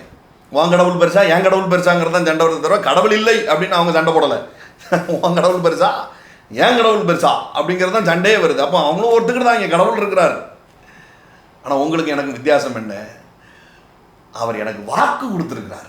ஏமே அப்போ இந்த வாக்கை எப்படி சுதந்திரிக்கிறது? அவன் என்ன சொல்லுவான், வாக்காது நாக்காவதுன்ட்டு பேருவான் பாருங்க. ஆனால் உங்களுக்கு எனக்கும் அப்படி கிடையாது. தேவன் நம்மளை பிள்ளையின் அனுபவத்திலிருந்து குமாரத்துவத்தின் அனுபவத்திற்கு அழைத்து செல்ல விரும்புகிறார். உங்கள் கையில் பத்திரங்களை தர விரும்புகிறார், உங்கள் கையில் கல்லாப்பெட்டியை தர விரும்புகிறார், உங்கள் கையில் திரளான ஐஸ்வர்யத்தை தர விரும்புகிறார். அப்போ நீ சின்ன சின்ன காரியத்துக்கே நீ சோர்ந்து போயிட்ட, சின்ன சின்ன காரியத்துக்கே உன்னால் ஃபைட் பண்ணி அதை ரிசீவ் பண்ண முடியலையப்பா, அப்புறம் எப்படி நீ நாட்டை ஆளுவ, அப்புறம் எப்படி மேன்மையான பகுதிக்கு கொண்டு போவேன்? முதல்ல சிங்கத்தை அடித்து ஜெயித்து அதுக்கப்புறம் கரடியை அடித்து ஜெயிச்சன்னா என்ன ஆகும், நாடு உன் கையில் வரும். இன்னைக்கு இருக்கிற சின்ன ஃபினான்ஷியல் ஸ்ட்ரகிளை நீ நின்று பிடிச்சி அதை மாற்றி பாரு, அதில் வார்த்தையை அப்ளை பண்ணி பாரு. பாருங்க, பேசிட்டு இருக்கிற நான் ரொம்ப பெரிய செழிப்புலலாம் இல்லை, சரியா? ஆவியில் பயங்கர செழிப்பில் இருந்துகிட்டு இருக்கிறேன் நான். ஆனால் மேனிஃபெஸ்ட் ஆகிறது பார்த்தா கொஞ்சமாக தான் ஆகுது, கொஞ்சமாக தான் ஆகுது. சமயத்தில் பார்த்தா 0 பேலன்ஸ் ஆகுது. நான் வேணும்னே 0 பண்ணிகிட்டு இருக்கேன் நிறைய டைமில். குறைஞ்சி வரும் பொழுது, தேவை பெருசாக இருக்கும் பொழுது இருக்கிறதெல்லாம் ஆஃபரிங் அனுப்பிச்சி விட்ருவேன், இருக்கிறதெல்லாம் சென்ட் பண்ணி விட்ருவோம் பாருங்க. 0 பண்ணிவிட்டு உட்காருவேன். ஆண்டவரே, இது உங்கள் அக்கௌண்ட்டு, இது என் அக்கௌண்ட் மட்டும் இல்லை, நீங்களும் நானும் சேர்ந்து பார்ட்னர்ஷிப்பில் ஓப்பன் பண்ண அக்கௌண்ட், உங்களை நம்பி நான் பண்ண களஞ்சியம். இது 0வாக இருந்தால் எனக்கும் அசிங்கம், உங்களுக்கும் அசிங்கம். இது நிரம்பட்டும், இது நிரம்பட்டும். இப்படி தான் ஒவ்வொரு நாளும் நடக்குது பாருங்கள், இப்படி தான் ஒவ்வொரு நாளும் நடக்குது. எத்தனையோ முறை அப்படி நடந்துருக்கு. ஃபிக்ஸட் டெபாசிட்லாம் போட்டப்போ உடைக்க மாட்டேன்ருவேன், உடைக்க மாட்டேன். அது உண்மையிலே வேறு ஏதாவது பர்பஸாக இருக்கணும். என் குடும்ப தேவைக்காக நான் இதை உடச்சி செய்ய மாட்டேன். எனக்கு நடக்கணும். பிஸ்னஸில் இருந்து வரும், எங்கேயாவது இருந்து வரும், எங்கேயாவது இருந்து வரும் பாருங்கள். இப்படி தான் போராட வேண்டியிருக்குது. ஆனால் இந்த போராட்டங்கள் வரும்பொழுது நாளைக்கு கோடிக்கணக்கான ப்ராஜெக்ட் உங்கள் கையில் வரும் பாருங்கள். அன்னைக்கு நீங்கள் எப்படி ஆயிடக்கூடாது, சோர்ந்து போய் உட்காந்துடக்கூடாது. நீ 100க்கும் 200க்குமே சோர்ந்து போய் உட்கார்ற, 1000த்துக்கே சோர்ந்து போய் உட்கார்றன்னா, பிள்ளைங்க ஃபீஸை கட்டுறதுக்கே சோர்ந்து போய் உட்கார்ற அப்படின்னு சொன்னால் நீ நாளைக்கு கோடிக்கணக்கான ப்ராஜெக்டை நீ எப்படி பண்ணுவ? அன்னைக்கு ஓஹோன்னு ஒப்பாரி வைக்க ஆரம்பிச்சிருவேன். அதனால தான் ஆண்டவர் சொல்றாரு, நல்ல போராட்டத்தை போராடு. இன்னைக்கு நீ அழுது கொண்டே போராடிட்டு இருக்க. என்ன நான் சொல்கிறேன் உங்களுக்கு, தீர்க்க தரிசனமாக சொல்கிறேன், கோடிக்கணக்கான ப்ராஜெக்ட் உங்கள் கையில் வரும். அன்னைக்கும் போராட்டம் இருக்கும், ஆனால் அதெல்லாம் சிரிச்சுக்கிட்டே நீங்கள் ஃபேஸ் பண்ணுவீங்க. ஏமே hallelujah. Come on receive it, come on receive it, come on receive it. எல்லாம் சொல்லுங்கள், நல்ல போராட்டத்தை போராடிட்டு இருக்கிறேன். I have a good spirit, I have a fighting spirit. Amen. Glory to be the living God. 1 தீமோத்தேயு 1:18. 1:18 பாருங்க. குமாரனாகிய தீமோத்தேயுவே, உன்னை குறித்து முன் உண்டான தீர்க்க தரிசனங்களின்படியே நீ அவைகளை முன்னிட்டு நல்ல போராட்டம் பண்ணும்படி இந்த கட்டளையை உனக்கு ஒப்புவிக்கிறேன். ஆர்டர் பண்ணி சொல்கிறேன்டா அப்படிங்கிறார். தீர்க்க தரிசனங்களின்படியே எல்லாம் சொல்லுங்க, உன்னை குறித்து முன் உண்டான தீர்க்க தரிசனங்களின்படியே நீ அவைகளை முன்னிட்டு நல்ல போராட்டம் பண்ணும்படி இந்த கட்டளையை உனக்கு ஒப்புவிக்கிறேன். நீ விசுவாசமும் நல் மனசாட்சியும் உடையவனாய் இரு. ஸோ இதில் மெயினாக கான்ட்ரிபியூட் பண்ணுறது என்னன்னு சொன்னால் ஃபெய்த். எல்லாம் சொல்லுங்க, மெயின் கான்ட்ரிபியூஷன் இஸ் ஃபெய்த். எபிரேயர் 11:18 தீர்க்க தரிசனமே ஆனாலும் அவர் சொல்லி கொடுக்குறாரு தீமோத்தேயுக்கு, நீ என்ன பண்ணு, நல்ல போராட்டத்தை போராடு, அதை சுதந்திரிக்கிறதுக்கு என்ன பண்ணு, ஃபைட் பண்ணு அப்படிங்கிறாரு. சும்மா லகுவா அப்படியே பாருங்க, பட்டாம்பூச்சி அந்த லாவா பட்டு புழுவாக இருந்து அது கூட உடச்சிட்டு இருந்து எல்லாருக்கும் தெரிஞ்ச கதை தான். உடச்சிட்டு வெளியில் வரும்பொழுது ஒரு போராட்டம் போராடுது பாருங்க. நீங்கள் போய் அதை கீறி விட்டுட்டீங்க அப்படின்னு சொன்னால், அது போராடிட்டு இருக்கும்போது கீறி விட்டுட்டீங்கன்னா அது ஸ்ட்ரென்த்தனாகவே வெளியில் வந்து விழாது. சரியா? அது ஸ்ட்ரென்த்தனாகவே வெளியில் வந்து விழாது, சோம்பலாகவே வெளியில் வந்து விழும், பறக்காது, அப்படியே இருந்து செத்து போகும் பாருங்க. அது எப்படி ஸ்ட்ரெயின் பண்ணி நுழைச்சிட்டு வெளியில் வருதோ அவ்வளவு பலன் அதுக்குள்ளே இருக்குது. எவ்வளவு வெக்க அடிக்குதோ அவ்வளவு டேஸ்ட்ஃபுல்லாக பேரிச்சம்பழங்கள் வெளியில் வரும், அவ்வளவு குவாலிட்டியாகவும் அது வெளியில் வரும். ஏமே அல்லேலூயா. பின்னாடி வருகிற மகிமைக்கு இக்கால பாடுகள் ஒப்பிடத்தக்கவே அல்ல. நீ அடைஞ்சிட்டு இருக்கிற போராட்டம் இருக்குது பார்த்தியா, அது வந்து பின்னாடி நடக்கக்கூடிய நன்மைக்கு பார்க்கும் பொழுது இதெல்லாம் விஷயமே இல்லை, இவ்வளோதானா அப்படிங்கிற அளவுக்கு தான் அது இருக்கும் அப்படிங்கிறார் ஆண்டவர். ஸோ இந்த போராட்டத்தை வந்து நீ பெருசாக அதை நினைக்காத, நீ பயிற்சியில் இருக்கிறன்னு நினச்சிக்கோ. நீ வந்து என்ன பண்ணு, அதை நல்ல போராட்டமாக எடுத்து போராடு, சுதந்திரி. அந்த தீர்க்க தரிசனமே ஆனாலும் என்ன பண்ணு, நீ சுதந்திரி. தீர்க்க தரிசனங்கள் தோற்று போகுமா? நிச்சயமாக தோற்று போகிறதுக்கான நிறைய வாய்ப்பு இருக்குது. ஐம் சாரி டு சே, நிச்சயமாக தோற்று போகிறதுக்கான பாருங்கள். நான் 20 லட்சம் ஜனத்துக்கும் சொல்லப்பட்ட தீர்க்க தரிசனம் தான் கானான் உன்னுடையது அப்படின்னு. அடுத்த மாதம் கானான் உன்னுடையது அப்படிங்கிறதெல்லாம் நான் பேசவே போகிறேன். ஏமே பெரிய சுதந்திரிப்பு உண்டாகுது. அதுக்காக தான் இப்போ நான் ஆயத்தப்படுத்திக்கிட்டு இருக்கேன். அடுத்த மாதத்துக்காகவே இப்போ ரெடி ஆயிருங்க, கானானுக்குள்ளே பிரவேசிக்க போகிறோம். ஏமே அல்லேலூயா. வேற மாதிரி ரிசீவ் பண்ணணும். இதெல்லாம் இந்த ஒரு வார்த்தைக்காகவே அள்ளி தூக்கி போட்டிருக்க வேண்டாமா? தூக்கி எறிஞ்சு ஆமாம் பிரதர், நீங்கள் நேரில் இருந்தீங்கன்னா கலட்டி கொடுத்துருப்போம் பிரதர் அப்படிங்களா? நேரில் வாரேன். Ebraier 3:19 பின்னும் என்னுடைய இளைப்பாறுதலில் பிரவேசிப்பதில்லை என்று அவர் யாரை குறித்து ஆணையிட்டார்? கீழ்ப்படியாதவர்களை குறித்தல்லவா? ஆதலால் அவிசுவாசத்தினாலே அவர்கள் அதில் பிரவேசிக்க கூடாமல் போனார்கள் என்று பார்க்கிறோம். யாரு? 40 வருஷமா ஆரோசித்து கூட்டு வந்திருக்கிறேன். பாவம் செஞ்சவங்களை ஏன் சுதந்திரிக்காம போனாங்க? எல்லாருக்கும் தானே காணான்னு நான் தீர்க்க தரிசனம் சொல்லியிருந்தேன். ஆனால் ஏன் சுதந்திரிக்கல? அவிசுவாசத்தினாலே தானே அப்படிங்கிறார். எதை அவிசுவாசம்னு இவர் சொல்றாரு? இந்த ஃபைட்டிங் ஸ்பிரிட் இல்லாதவங்கள தான் அவிசுவாசம்னு சொல்றாரு. எதை சொல்றாரு தெரியுதா உங்களுக்கு? பாருங்க, நான் உங்களை எடுத்து காட்டுறேன். எதுக்காக இதை சொல்றேன் இன்னைக்கு, ஏன் உந்தப்பட்டேன் அப்படின்னு சொன்னா, நிறைய பேர் வந்து என்கிட்ட சொல்றது உண்டு, அன்னைக்கு மெசேஜ் சூப்பராக இருந்தது பிரதர், அப்படி இருந்தது பிரதர், இப்படி இருந்தது பிரதர், கேட்கறதுக்கே ரொம்ப நல்லா இருந்தது பிரதர் அப்படின்னு. நல்லது, ஆனால் எனக்கு அதில் பெரிய உடன்பாடு இல்லை. நீங்கள் சொன்னீங்க, அதை நான் விசுவாசித்தேன், எனக்கு அது நடந்தது அப்படின்னு சொல்கிறதுல தான் எனக்கு பூரண சந்தோஷமே இருக்குது. அந்த வார்த்தை மேனிஃபெஸ்ட் ஆகிறதுல தான் பூரண சந்தோஷம் இருக்குது. பாருங்கள், இந்த லிங்கான்னு ஒரு படம், அதில் அரசனை புகழ்ந்து நான் பாடுறேன் அப்படின்னு சொல்லி என்ன பண்ணுவான், புகழ்ந்து பாடும் பொழுது ரஜினி என்ன செய்வான்னா, போய் அந்த 1 லட்ச ரூபா கேஷ் எடுத்துகிட்டு வா, அந்த வாட்ச் எடுத்துகிட்டு வா, அதை எடுத்துகிட்டு வா, இதை எடுத்துகிட்டு வா அப்படின்மா. அப்புறம் சரி அதெல்லாம் கொண்டு போய் திரும்ப வச்சிரு அப்படின்ட்டுருவான். என்ன இது புகழ்ந்து பாடினா எனக்கு ஒன்றும் பரிசில் தரலையே. நீ கேட்கும் போது எனக்கு சந்தோஷமாக இருந்தது, இப்போ நான் சொல்லும் போது உனக்கு சந்தோஷமாக இருந்தால் அந்த 1 லட்ச ரூபா எடுத்துகிட்டு வா, வாட்ச் எடுத்துகிட்டு வா, அதை எடுத்துகிட்டு வா, இது எடுத்துகிட்டு வான்னு சொல்லும் போது உனக்கு ஒரு சந்தோஷம் இருந்ததுல, அந்த சந்தோஷத்துக்கு இந்த சந்தோஷம் சரியாக போச்சு அப்படிமா பாருங்க. அந்த மாதிரி நான் சொல்லும் போது உனக்கு சந்தோஷமாக இருந்துச்சா, ரைட்டு, அதை அப்படியே வச்சுக்கோ அப்படிங்கிறது. அதுக்காக இல்லை, புரியுதா? இது நீங்கள் சுதந்திரித்தே ஆகணும். ஏமே இல்லைன்னா நான் விடுறதா இல்லை, போட்டு ஒழுக்கினாலும் உங்களை சுதந்திரிக்க வைக்கணுங்கிற பிளானில் நான் வந்திருக்கிறேன். Don't worry. இதை குறித்து குற்ற உணர்ச்சிக்குள்ளே நீங்கள் போகாதீங்க. இன்றைக்கி அந்த ஸ்பிரிட் ஆக்டிவேட் ஆகும், தட்ஸ் ஆல். ஏமே இதை பற்றி சொல்லும் பொழுது, எப்போ உப்பு கம்மியாக இருக்குது அப்படின்னு சொன்னால் என்ன அர்த்தம்? உப்பு கூட போட தெரியாமல் இருந்துட்டு இருக்க இந்த குழம்பை எவன் சாப்பிடுவான், தூக்கி தூர போடு அப்படின்னு சொல்கிறதுக்கா? சிலர் அப்படி சொல்கிறது உண்டு. நான் சொல்கிறது அப்படி சொல்லலை. சரியா? உப்பு கம்மியாக இருக்குன்னா 2 உப்பு போடணும் அப்படிங்கிறதுக்காக. அவ்வளோதான். Very simple. அந்த ஸ்பிரிட்டு கம்மியாக இருக்குது, அவ்வளோதான். அப்போ ஸ்பிரிட்டை ஏற்றுனா சரியாயிரும் பாருங்க. அப்போது எதை அவிஸ்வாசம்னு அவர் சொல்கிறாரு? 13:30 பாருங்க. வேவுக்காரர்கள் 12 பேரை அனுப்புகிறாங்க. எல்லாரும் தெரிஞ்ச விஷயந்தான். அனுப்பும் பொழுது இவங்கெல்லாம் கர்த்தரை நம்புகிறவங்க. நான் மறுபடியும் சொல்கிறேன், யோசுவா காலேபுக்கு இருக்கிற பிரச்சனை தான் மிச்சம் இருக்கிற 20 லட்சம் பேருக்கு இருந்தது. ஆனால் அவங்க இருந்த ஸ்பிரிட் வேற, இவங்ககிட்ட இருந்த ஸ்பிரிட் வேற.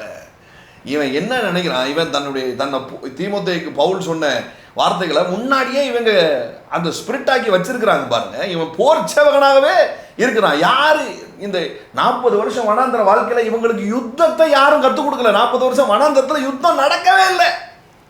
சண்டை நடந்தாலாம் யுத்த வீரனா மாறுவான், சண்டைக்கு ட்ரெயின் பண்ணாலாம் அதெல்லாம் மாறுவான். அப்ப இவன் எப்படி யுத்த வீரனா மாறினான்? ஆவியில யுத்த வீரனா இருந்தா சரீரத்துல யுத்த வீரனா மாறுறான் பாருங்க. புரியுதா நான் சொல்றது? 40 வருஷம் வனாந்திரத்துல தான் நடந்து வந்தாங்க. தேவன் சோறு போடுதாரு, சாப்பிடுதான், எந்திக்காம போறான், குளிக்காம எந்திக்காம போறான், இப்படியே நடந்துகிட்டு இருக்கு 40 வருஷம். எங்க போய் யுத்தத்தை கத்துக்கிட்டாங்க? ஒரு யுத்தமும் கிடையாது, ஒன்றும் கிடையாது. அப்புறம் இப்படி யுத்த வீரனானா? ஸ்பிரிட்ல வேற மாதிரி இருந்தா இவன் யுத்த வீரனா நிற்கிறான் பாருங்க. அவன் தான் சுதந்திரிக்கவும் செய்யறான். என்ன ஆகும்? 11:28 பாருங்க. இது 10 பேருடைய ஸ்டேட்மெண்ட் எப்படி இருக்கு? ஆனாலும் அந்த தேசத்தில் குடியிருக்கிற ஜனங்கள் பலவான்கள். இவன்லாம் கர்த்தரை நம்புறவன். கர்த்தர் இருக்கிறார் அப்படின்னு சொல்லி கர்த்தர் சொல்லி தானே வந்திருக்கிறான். போய் வேவும் பார்க்குறான். கர்த்தர் இருக்கிறார் நம்புதான். ஆனால் கர்த்தருடைய வார்த்தையை நம்பாத ஆட்கள் பாருங்க. கர்த்தருடைய வார்த்தையை ஏன் நம்பலை? ஏன்னா ஸ்பிரிட் இல்லை. கர்த்தருடைய வார்த்தையை ஏன் நம்பலைன்னா போராடுகிற ஒரு இருதயம் இல்லை பாருங்க. எல்லாம் நான் படுத்தே கிடப்பேன், அப்படியே வரட்டும், தலைவனாகவே ஆக முடியாது. குடிமகனாக இருக்கலாம், ரேஷன் கடையில் இளவரச அரிசியை வாங்கி சாப்பிட்டுட்டு அன்னதானத்தில் உட்கார்ந்து சாப்பிட்டு போயிடலாம் பாருங்க. தேவன் அதற்காக உங்களை அழைக்கலை. நித்திய ஜீவனை பற்றி கொள்ளும்படியாகவும் நீங்கள் குமாரத்துவத்தின் ஆவியுடையவர்களாக இருந்து அவர் என்ன செய்ய விரும்புகிறாரோ அதை இந்த உலகத்துக்கு செய்யும்படியாக தான் நீங்கள் அழைக்கப்பட்டிருக்கிறீங்க. அவர் எனக்கும் செய்வார், என்னை கொண்டும் செய்வார். அந்த இருதயம் உள்ளவர்கள் தான் தலைவர்களாக எழுந்து நின்றுருக்கிறாங்க பாருங்க. நான் உங்களுக்கு இதை சொல்கிறேன்னா என்ன அர்த்தம்? நான் செத்தாதான் என் கழுத்தில் மாலை விழும். ஆனால் இப்போவே மாலை விழுதுன்னா என்ன அர்த்தம்? நீ போனோம்னு அர்த்தம். அந்த மாதிரி நெகட்டிவான விஷயமா இருந்தால் கூட இதை பாசிட்டிவாக எடுத்து சொல்லலாம். நீங்கள் இன்னும் தலைவனே ஆகலை, ஆனால் கூட இந்த வார்த்தை உங்கள் காதில் விழும்னா என்ன அர்த்தம்? தேவன் உங்களை தலைவர்களாய் தெரிந்து கொண்டிருக்கிறான்னு அர்த்தம். பல பேருக்கு பொழப்பு கொடுக்கும்படியாக தெரிந்திருக்கிறான்னு அர்த்தம். ஆமென், ஹல்லேலூயா. பல பேரை வாழ வைக்கும்படியாக தேவன் உங்களை அழைத்திருக்கிறான்னு அர்த்தம். நல்ல போராட்டத்தை போராடுங்கள் பாருங்க. ஜனங்களை அமலேக்கர் தென்புறமான தேசத்தில் குடியிருக்கிறார்கள். ஏத்தியரும் எபூசியரும் எமோரியரும் மலைநாட்டில் குடியிருக்கிறவர்களும் கானார் கடல் அருகே யோர்தான் அண்டையிலும் குடியிருக்கிறார்கள் என்றார்கள். அப்பொழுது காலேப் மோசேக்கு முன்பாக ஜனங்களை அமர்த்தி துருண்டு வாராம் பாருங்க. காலேப் ஏன் ஃபைட்டிங் ஸ்பிரிட், நாம் உடனே போய் அதை சுதந்திரித்துக் கொள்வோம், நாம் அதை எளிதாய் ஜெயித்துக் கொள்ளலாம் என்றான். அவனோடு கூட போய் வந்த மனிதரோ, நாம் போய் அந்த ஜனங்களோட எதிர்க்க நம்மால் கூடாது, அவர்கள் நம்மை பார்க்கலும் பலவான்கள் என்றார்கள். தேவன் வாக்கு கொடுக்கும் பொழுது எல்லாம் வாக்குக்கு விரோதமாக தான் இருக்கும். Right, simple. வாக்கு கொடுக்கும் எல்லாம் சொல்லுங்க, வாக்கு கொடுக்கும் பொழுது எல்லாம் வாக்குக்கு விரோதமாக தான் இருக்கும். எல்லாம் வாக்குக்கு விரோதமாக தான் இருக்கும். அதுதான் போராட்டமே பாருங்க. 100 ரூபாய்க்கு ஏன் விசுவாசம்? 100 ரூபாய்க்கு என்ன போராட்டம்? அது தேவையே இல்லை. ஆனால் தேவன் வாக்கு கொடுக்கும் பொழுது உங்கள் சூழலுக்கும் அவர் சொல்லுகிற வாக்குக்கும் அப்பாற்பட்ட விஷயமா இருக்குது. 3 டாக்டர்ஸ் ரிப்போர்ட் கொடுத்துட்டாங்க, இப்போ தான் போராட்டமே ஆரம்பிக்கும். என் தேவன் டாக்டர்ஸை விட பெரியவர்னு சொல்றதுக்கு ஒரு இருதயம் வேணும் இல்லையா? அங்கதான் போராட்டம் ஆரம்பிக்குது. கர்த்தர் சொல்லிட்டாருப்பா, இப்ப இவன் பலவானா இருக்கிறான் அப்படிங்கிறான். டாக்டர்ஸ் ரிப்போர்ட் பெருசா இருக்கு. இப்போ அவங்க டீம் வேற, அவங்க வேற லெவல் அடியாட்கள் வச்சிருக்கிறாங்க, அவங்க அரசியல்வாதிகள், அவங்க அப்படிப்பட்டவர்கள் இப்படிப்பட்டவர்கள். இதெல்லாம் என்ன போராடுறதுக்கே மனசு இல்லை பாருங்க. சோர்ந்து போய் உட்கார்ந்துறது இல்லை. தேவன் வாக்கு தந்திருக்கிறார், எளிதாய் சுதந்தரிக்கலாம். எல்லாரும் சொல்லுங்க, எளிதாய் சுதந்தரிக்கலாம். ஹல்லேலூயா, ஆமென். அடுத்து தீர்க்க தரிசனம் வரப்போகுது, ஆமென். இன்னும் ஏகப்பட்ட தீர்க்க தரிசனங்கள் உங்களுக்கு சொல்லியாச்சு. எல்லாம் பெண்டிங்கில் இருக்குது, எல்லாம் பெண்டிங்கில் இருக்குது. நான் உங்களுக்கு சொல்கிறேன், இன்றைக்கு இந்த ஸ்பிரிட் உங்களுக்குள்ளே ஆக்டிவேட் ஆகுது. ஹல்லேலூயா. இந்த டெஸ்டிங் ஸ்பிரிட், இந்த டெஸ்ட் டைமில் உங்களுக்குள்ள ஒரு ஸ்பிரிட் ஆக்டிவேட் ஆகுது. அதுதான் இது சொல்லுது, உடனே போய் நாம் சுதந்திரித்து கொள்ளலாம்.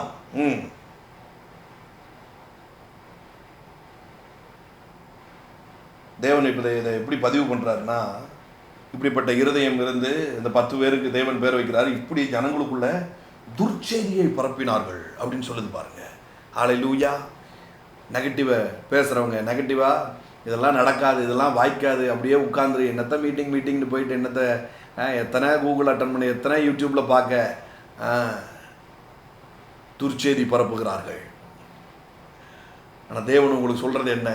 நீ எளிதாய் சுதந்தரிப்பாய் அப்படிங்கிறது தான். நான் உன் பட்சத்தில் இருக்கும் பொழுது நீ எளிதாய் சுதந்தரிப்பாய் என்பது தான். ஆமென். ஹல்லேலூயா. Are you ready to receive another prophecy, another word of God, another revelation? போமா அடுத்த வார்த்தைக்குள்ள. அதுக்கு முன்னாடி ஒரு சின்ன ப்ரேயர் பண்ணிடுவோமா? ஒரு சின்ன ப்ரேயர் பண்ணு. Thank you Lord father, thank you Lord. நல்ல போராட்டத்தை போராடும்படியா கர்த்தாவே, இந்த சோதனையில் ஜெயம் எடுக்கக்கூடிய பலனான ஒரு இருதயம் எனக்குள்ள இறங்குது டாடி. என் விசுவாசம் மேலோங்குகிறது, என் விசுவாசம் எழும்புகிறது. Thank you Lord Father. எதிரடையாக இந்த சூழலுக்கு மத்தியில் எப்படி யோசுவா காலேப் அதே வனாந்தரத்தில் உட்கார்ந்துட்டு, அதே இடத்துல உட்கார்ந்துட்டு அந்த சூழல்லையும் நின்று எளிதாய் சுதந்தரிப்போம் என்ற போராட்ட இருதயம் அவனுக்கு உண்டானதோ, அந்த யுத்த வீரனுக்குரிய இருதயம் உண்டானதோ, அதே இருதயம் என்னிலே நிலைவரப்படட்டும் டாடி. ஹல்லேலூயா, ஹல்லேலூயா. பவுல் தீமோத்தேயுவுக்கு கை வைக்கும் பொழுது எப்படி உள்ள இருக்கிற வரங்கள் அனல் மூட்டி எழுப்பப்பட்டு அந்த யுத்த தன்மைகள், அந்த சேவகனுடைய தன்மைகள் எழும்புனதோ, அதே மாதிரி ஸ்பிரிட் எனக்குள்ள இருந்து எழும்பட்டுண்ட, எனக்குள்ள இருந்து எழும்பட்டு இயேசுவின் நாமத்தினால பிதாவே, ஆமென். ஹல்லேலூயா. நீங்கள் யுத்த வீரன் ஆகிட்டீங்கன்னா உங்கள் யுத்தம் முடிவுக்கு வரும். யுத்தத்துக்கே போகாதவனுக்கு யுத்தத்தை பற்றி என்ன பிரச்சனை? அவனுக்கு என்ன யுத்தம் வேண்டியது கிடக்கு இல்லையா? ஏன் யுத்தம் வருது? ஏன் இந்த ஃபைட் வருது? ஏன்னா நீ ஒரு யுத்த வீரன், நீ இதில் ஜெயிப்ப அப்படிங்கிறதுனால தான் அந்த ஃபைட்டே உன்னை நோக்கி வருது. ஆனால் நீ நான் ஒரு யுத்த வீரன்லாம் கிடையாதுங்க, எனக்கெல்லாம் அதுக்கெல்லாம் நிற்க பலன் இல்லைங்கன்னு ஓடிட்டேன்னா திரும்பவும் உனக்கு யுத்தம் வரும். தேவன் உங்களை வாரியராக பார்க்குறார். வாரியர், வாரியல் இல்லைங்க, வாரியர். என்னது வாரியலா? வாரியரா தேவன் உங்களை பார்க்குற, யுத்த வீரனா தேவன் உங்களை பார்க்குறாரு. அதனால தான் யுத்தம் வருது பாருங்க. எளிதாய் நீங்கள் ஜெயிப்பீர்கள். ஆமென். அந்த ஸ்பிரிட் இருந்தாலே போதும். இதெல்லாம் டேய் அவருக்கு முன்பதாக இதெல்லாம் ஏமாத்தாண்டா. ஒரு சின்ன பையன் எப்படி எழுப்பி இதை நின்று பேச முடியும் பாருங்களேன். ஒரு இளைஞன் அவ்வளோ பெரிய கோலியாத்தை பற்றி இதை எப்படி பேச முடியும்? ஏன்னா இவன் பார்க்கறது இவனை பார்த்து இல்லை, கர்த்தர் இருக்கிறான்னு நம்புறது மட்டும் இல்லை, இந்த டைமில் கர்த்தர் என் மூலியமா ஒன்று செய்வார் அப்படிங்கிறது தான். ஏன் இந்த போராட்டம் வருதுன்னா, உங்க மூலியமா தேவன் ஏதோ ஒன்றை இந்த உலகத்துக்கு செய்ய போறார். ஹல்லேலூயா. உங்க மூலியமா ஏதோ ஒன்று தேவன் இந்த உலகத்திற்கு எடுத்து காட்ட போறார். ஏன் உங்களுக்கு இந்த ஃபினான்சியல் ஸ்ட்ரகிள் வருது? ஏன்னா உங்க மூலியமா ஃபினான்சியல் பிரேக் த்ரூவை தருகிற தேவனை இந்த உலகத்துக்கு அவர் காட்ட விரும்புகிறார். ஏன் உங்களுக்கு மட்டும் அந்த பிரச்சனை வருது? ஏன்னா அதுல உங்க மூலியமா தேவன் ஏதோ ஒன்றை இந்த உலகத்துக்கு செய்ய போறார். ஹல்லேலூயா. கௌராபா சந்தானபா இருக்கிறதுலபா பலவந்தம் பண்ணுங்க. ஏமே தொடர்ந்து இந்த மாதிரியான வார்த்தைகளை கேளுங்க. நீங்கள் லோக்கலில் இருக்கிறீங்க, சுற்றி இருக்கிறீங்க, சுற்று வட்டாரத்தில் இருக்கிறீங்கன்னா இந்த மாதிரி மந்த்லி மீட்டிங்லாம் வந்து இதை ஒரு அபிஷேகமாக ரிசீவ் பண்ணுங்க. அபிஷேகமாக இதை நீங்கள் ரிசீவ் பண்ணுங்க. கர்த்தர் நல்லவர். ஹல்லேலூயா, ஹல்லேலூயா, ஹல்லேலூயா. தேவன் எல்லா காரியத்திலிருந்தும் நம்மளோடு பேசிக்கிட்டே இருக்கிறார். சின்ன சின்ன விஷயங்கள்லேருந்து கூட தேவன் பேசிக்கிட்டே இருக்கிறார். ஒரு நாள் என்ன பண்ணியிருந்தேன், மத்தியானம் சாப்பிட்டுட்டு நல்லா காரமாக சாப்பிட்டேன்ட்டு ஸ்வீட் ஏதாவது சாப்பிடணும் போல் இருந்துச்சு. அப்போ பாப்பாவுக்கு தெரியாமல் அவள் வச்சுருந்த டார்க் ஃபேண்டசி அப்படின்னு சொல்லி ஒரு சாக்லேட்டு, அது பிஸ்கட்டு, அதுக்குள்ளே வந்து எப்படி இருக்கும்னா சாக்லேட் இருக்கும், அதை எடுத்து தின்னுட்டேன். சரியா? மனுஷனாடா நீங்களாம், பிள்ளைக்கு வச்சுருக்கிற பிஸ்கெட்டை திருடித்தீங்க. அவளுக்குன்னு ஒரு ஸ்நாக்ஸ் பாக்ஸ் கொண்டு பாருங்கள், அது எடுத்து குறைஞ்சா கரெக்டாக கண்டுபிடிச்சிருவா யார் எடுத்தது அப்படின்றவா. நான் வந்து சரி வேறு வழி இல்லை, இன்னும் ஸ்வீட் எதுவும் இல்லை அப்படின்னு சொல்லி அதில் கை வச்சிட்டேன். கை வச்சு சாப்பிட்டுட்டு இருக்கும்போது அதை பார்க்கும்போதே ஒரு ஒரு வெளிச்சம் எனக்குள்ளே அடிச்சது பாருங்க. அப்போது ஒரு ஸ்ட்ரகிளில் இருந்தேன், பயங்கரமான ஒரு ஸ்ட்ரகிளில் இருந்தேன் நான். அதை பார்க்கும்போது ஒரு ஒரு காரியம் எனக்குள்ளே வந்துச்சு. பிஸ்கட் மூலியமாவா ஆண்டவர் பேசுவார் அப்படின்லாம் நிறைய கேள்வி உங்களுக்குள்ளே இருக்குதா? அவர் எல்லாவற்றிலும் இருந்து பேசுகிற தேவனாக இருக்கிறார். ஏமே அது ஒரு ஒரு தீர்க்கதரிசன அபிஷேகம் பெற்றவன். அவர் தீர்க்கதரிசியா என்னால் உணர்ந்துக்கல முடியும் பாருங்க. மண்ணை வச்சு ஆண்டவர் ஆபிரகாம்கிட்ட பேசுகிறார் இல்லையா? நட்சத்திரத்தை வச்சு ஆண்டவர் என்ன பண்ணுறாரு? ஆபிரகாம்கிட்ட பேசுகிறார். கோதுமையை வச்சு பேசுகிறாரு, உப்பை வச்சு பேசுகிறாரு, தண்ணியை வச்சு பேசுகிறாரு, திராட்சரசத்தை வச்சு பேசுகிறாரு. அவர் எதனாலும் கையில் எடுத்து பேசுகிறார். எதனாலும் கையில் வச்சு அவர் பேசுகிறார் பாருங்க. இப்பவும் பேசிக்கிட்டே தான் இருக்கிறார். காதுகள் திறக்கப்படலை, அவ்வளோதான். ஆண்டவரே என்கிட்ட பேசுங்க அப்படின்னு நீங்கள் சொல்கிறீங்க அப்படின்னு சொன்னால் அவர் பேசிக்கிட்டே தான் இருக்கிறார். லிசனிங் ஸ்பிரிட் தான் நம்மகிட்ட இல்லை. Lord activate my listening spirit. சின்ன ப்ரேயர் பண்ணுங்க, பேசிக்கிட்டே இருக்கிறது நல்லா கேட்டுக்கிட்டே இருப்பார். இது நிறைய காரியங்கள் அப்படி பேசியிருக்கிறார். ஒரு நாள் எங்கள் வீட்டில் நான் காலேஜ் படிச்சுட்டு இருக்கும்போது எங்கள் வீட்டு சைடில் வந்து நடந்து போகிறதுக்கே முடியாது, அவ்வளோ சகதியாக இருக்கும். எங்கள் அப்பா நட்டு வச்ச தென்னை மரம்லாம் அந்த சைடில் உண்டு. அங்கே தேங்காய் விழுந்ததுன்னா போய் எடுக்கிறது கூட கஷ்டமாக இருக்கும், சகதியாக இருக்கும். ஒரு மாதிரி அதை பார்க்குறதுக்கே அவர் வெறுப்பாக இருக்கும். அந்த இடம் கொசு விட்டு பிரித்துரும் அந்த டைம்லலாம் காலேஜ் படிச்சுட்டு இருக்கும்போது. அப்போது ஒரு நாள் உட்காந்து பிளான் பண்ணி சைடில் தளத்தை போட்டுருவோம் அப்படின்னு சொல்லிட்டு யோசித்தோம். அப்போது காலையில் நான் காலேஜுக்கு கிளம்பும்போது கொத்தனாரெலாம் வந்தாங்க, மம்புட்டி சட்டியெல்லாம் எடுத்துகிட்டு வந்தாங்க. நான் காலேஜ் கிளம்பி போயிட்டேன். திரும்ப காலேஜ் விட்டு நான் வரும்பொழுது 4 மணிக்கெலாம் பார்த்தா சைடில் அந்த தளத்தெல்லாம் போட்டு முடித்து ஃபேவர் பிளாக்லாம் வச்சு அடிக்கி தென்னை மரத்தை சுற்றி நல்லா பாத்தி கட்டி தண்ணி விடுறதுக்கெலாம் இடம் விட்டு அந்த இடத்தையே பார்த்தா உட்காந்து சாப்பிட்ற மாதிரி மாற்றிட்டாங்க. அப்போ ஆர்டர் சொன்னார், கோணலானவைகளை செவ்வையாக்குறதுனா என்னென்னு உனக்கு புரியுதா? உன் வாழ்க்கையில் இருக்கிற கரடு முரடும் நீ கண்ணை மூடி திறக்கிறதுக்குள்ளே, நீ போயிட்டு உன் காலேஜுக்கு போயிட்டு திரும்புறதுக்குள்ளே அவைகள் மாறும் அப்படின்னு கற்றுக் கொடுத்தாரு பாருங்க. ஏமே ஹல்லேலூயா. 1 டேலாம் இல்லை, 24 ஹவர்ஸ்லாம் இல்லை, 6 ஹவர்ஸில் பார்த்தா அந்த சத்தியமாக சொல்கிறேன் உட்காந்து சாப்பிட்லாம். சாப்பிடுவோம், செஞ்சோம், நிலாச்சோரெலாம் சாப்பிடுவோம் பாருங்கள். அந்த டைமில் உட்காந்து ரவுண்டாக உட்காந்து சோறை உருட்டி கையில் வச்சு அதே இடத்துல லைட்டை போட்டு உட்காந்து சாப்பிட்டோம் பாருங்கள். அந்த இடத்துல நான் முந்தின நாள் நைட்டும் அன்னைக்கு காலையிலையும் காலை கூட வைக்க முடியல. நான் உங்களுக்கு தீர்க்க தரிசனமாக இதிலேருந்து ஒன்று சொல்கிறேன், காலை கூட வைக்க முடியலங்கிற இடம் உட்காந்து சாப்பிட்ற அளவுக்கு மாறும். ஏமே ஹல்லேலூயா. உள்ளுக்குள்ளே என்ட்ரி ஆகும்ல, அவ்வளோ அருவருப்பாக இருக்குது, அவ்வளவு ஷார்ப்பாக இருக்குது, அவ்வளோ குத்துதுங்க, பேச கூட முடியலங்க, பட்டை திட்டமாக இருக்குது, பொளிர்னு அரவழுது. அதே இடம் ரம்யமாக உட்காந்து சாப்பிட்ற மாதிரி மாறும். ஏமே ஹல்லேலூயா. அப்போ கற்றுக் கொடுத்தாரு பாருங்க ஆண்டவர். அதை பார்த்து இப்படி தான்டா நான் மாற்றுவேன் அப்படின்னு சொன்னார். ஏமே ஹல்லேலூயா. ஒரு நாள் பாருங்கள், எங்கள் வீடு வந்து ஒரு குட் ஸ்ட்ரெயின் மாதிரி இருக்கும், நல்ல நீளமாக இருக்கும். பின்னாடி தான் வாட்டர் டேங்க் மேலே இருக்கும். அப்போது ஃப்ரண்ட்டில் தண்ணி எடுத்து ஊற்றுறதுக்கு முன்னாடி வந்து தெரியலையா வாலியை கொண்டு வந்து கோரி அப்படியே தெளித்து தான் கொண்டு போவோம். வசதிக்காக ஃப்ரண்ட்டில் வந்து ஒரு பைப்பு வைக்கணும் அப்படின்னு சொல்லி ஒரு பிளான். ஃப்ரண்ட்டில் பைப்பு எப்படி கொண்டு வரணும்னு எங்கள் அம்மா வந்து சமயத்தில் எப்படின்னா, என்ன வேலை நடக்கணுமோ, ஒரு எலக்ட்ரிக் வேலை நடக்கணும்னா எங்கள் அம்மா எலக்ட்ரிஷியனாகவே மாறும். எலக்ட்ரிஷியனும் ஒன்றும் தெரியாது எங்கள் அம்மாவுக்கு. ஆனால் என்ன வேலை நடக்கணுமோ அந்த இன்ஜினியராகவே எங்கள் அம்மா மாறிடும் பாருங்க. ப்ளம்பராக எங்கள் அம்மா மாறிடும். அது எப்படி வர முடியும், இப்படி கொண்டு வந்து அப்படி கொண்டு வந்து அப்படி இப்படின்னு பயங்கர ஆலோசனை பண்ணிக்கிட்டு இருக்கு. நடு வீட்டுக்குள்ளே உட்காந்து ரணகலம் பண்ணிகிட்டு இருக்கா அவள். நான் வீட்டுக்குள்ளே வந்தேன், என்ன அப்படின்னு சொல்லி கேட்டேன். இந்த மாதிரி ஃப்ரண்ட்டில் பைப்பு வரணும், ஆனால் டேங்கு பின்னாடி இருக்குது, அது எப்படி கொண்டு வர முடியும், வைக்க முடியும்னு சொன்னேன். நீ ப்ளம்பர் கிடையாது சரியா? ஒரு ப்ளம்பரை கூப்பிட்டு நீ கேட்டேன்னா அவன் நீட்டாக கொண்டு வந்துடுவான் அப்படின்னு பேசிகிட்டு இருக்கும்போது ஆண்டவர் என் காதில் சொல்கிறாரு பாரு, நீ இப்படி தாண்டா சமயத்தில் வழியே தெரியாமல் இந்த வழியில் வாங்க அந்த வழியில் வாங்கன்னு என்னை போட்டு படுத்துதீங்க, மேட்ரு என்னன்னு சொல்லு, முடிச்சு தர வேண்டியது என் வேலை அப்படின்னாரு. ஹல்லேலூயா. ஒரு பிளம்பர் என்ன செய்யணுமோ அது பிளம்பருக்கு தெரியும். நீ இப்படி கொண்டு வா அப்படி கொண்டு வா அப்படி கூடி பறந்து வான்னா நீ சொல்லாத. எந்த டிஸ்டர்பன்ஸும் இல்லாமல் அழகா ஒரு பிளம்பர் அதை செய்து முடிக்க முடியும். உன் வழிகள் என் வழிகள் அல்ல, என் நினைவுகள் உன் நினைவுகளும் அல்ல அப்படின்னு ஆண்டவர் அன்னைக்கு சொல்லி கொடுத்தாரு பாருங்க. சின்ன வயசுல இதெல்லாம் நடந்தது. அதனால தேவனிடத்துல எப்பவுமே அவங்கள வந்து கொடுக்க சொல்லுங்க ஆண்டவரே, இவங்க மூலியமா பேசுங்க ஆண்டவரே, இவங்கிட்ட பேசுங்க ஆண்டவரே அப்படிலாம் நான் சொல்றதே கிடையாது. அன்னையோட விட்டுட்டேன்.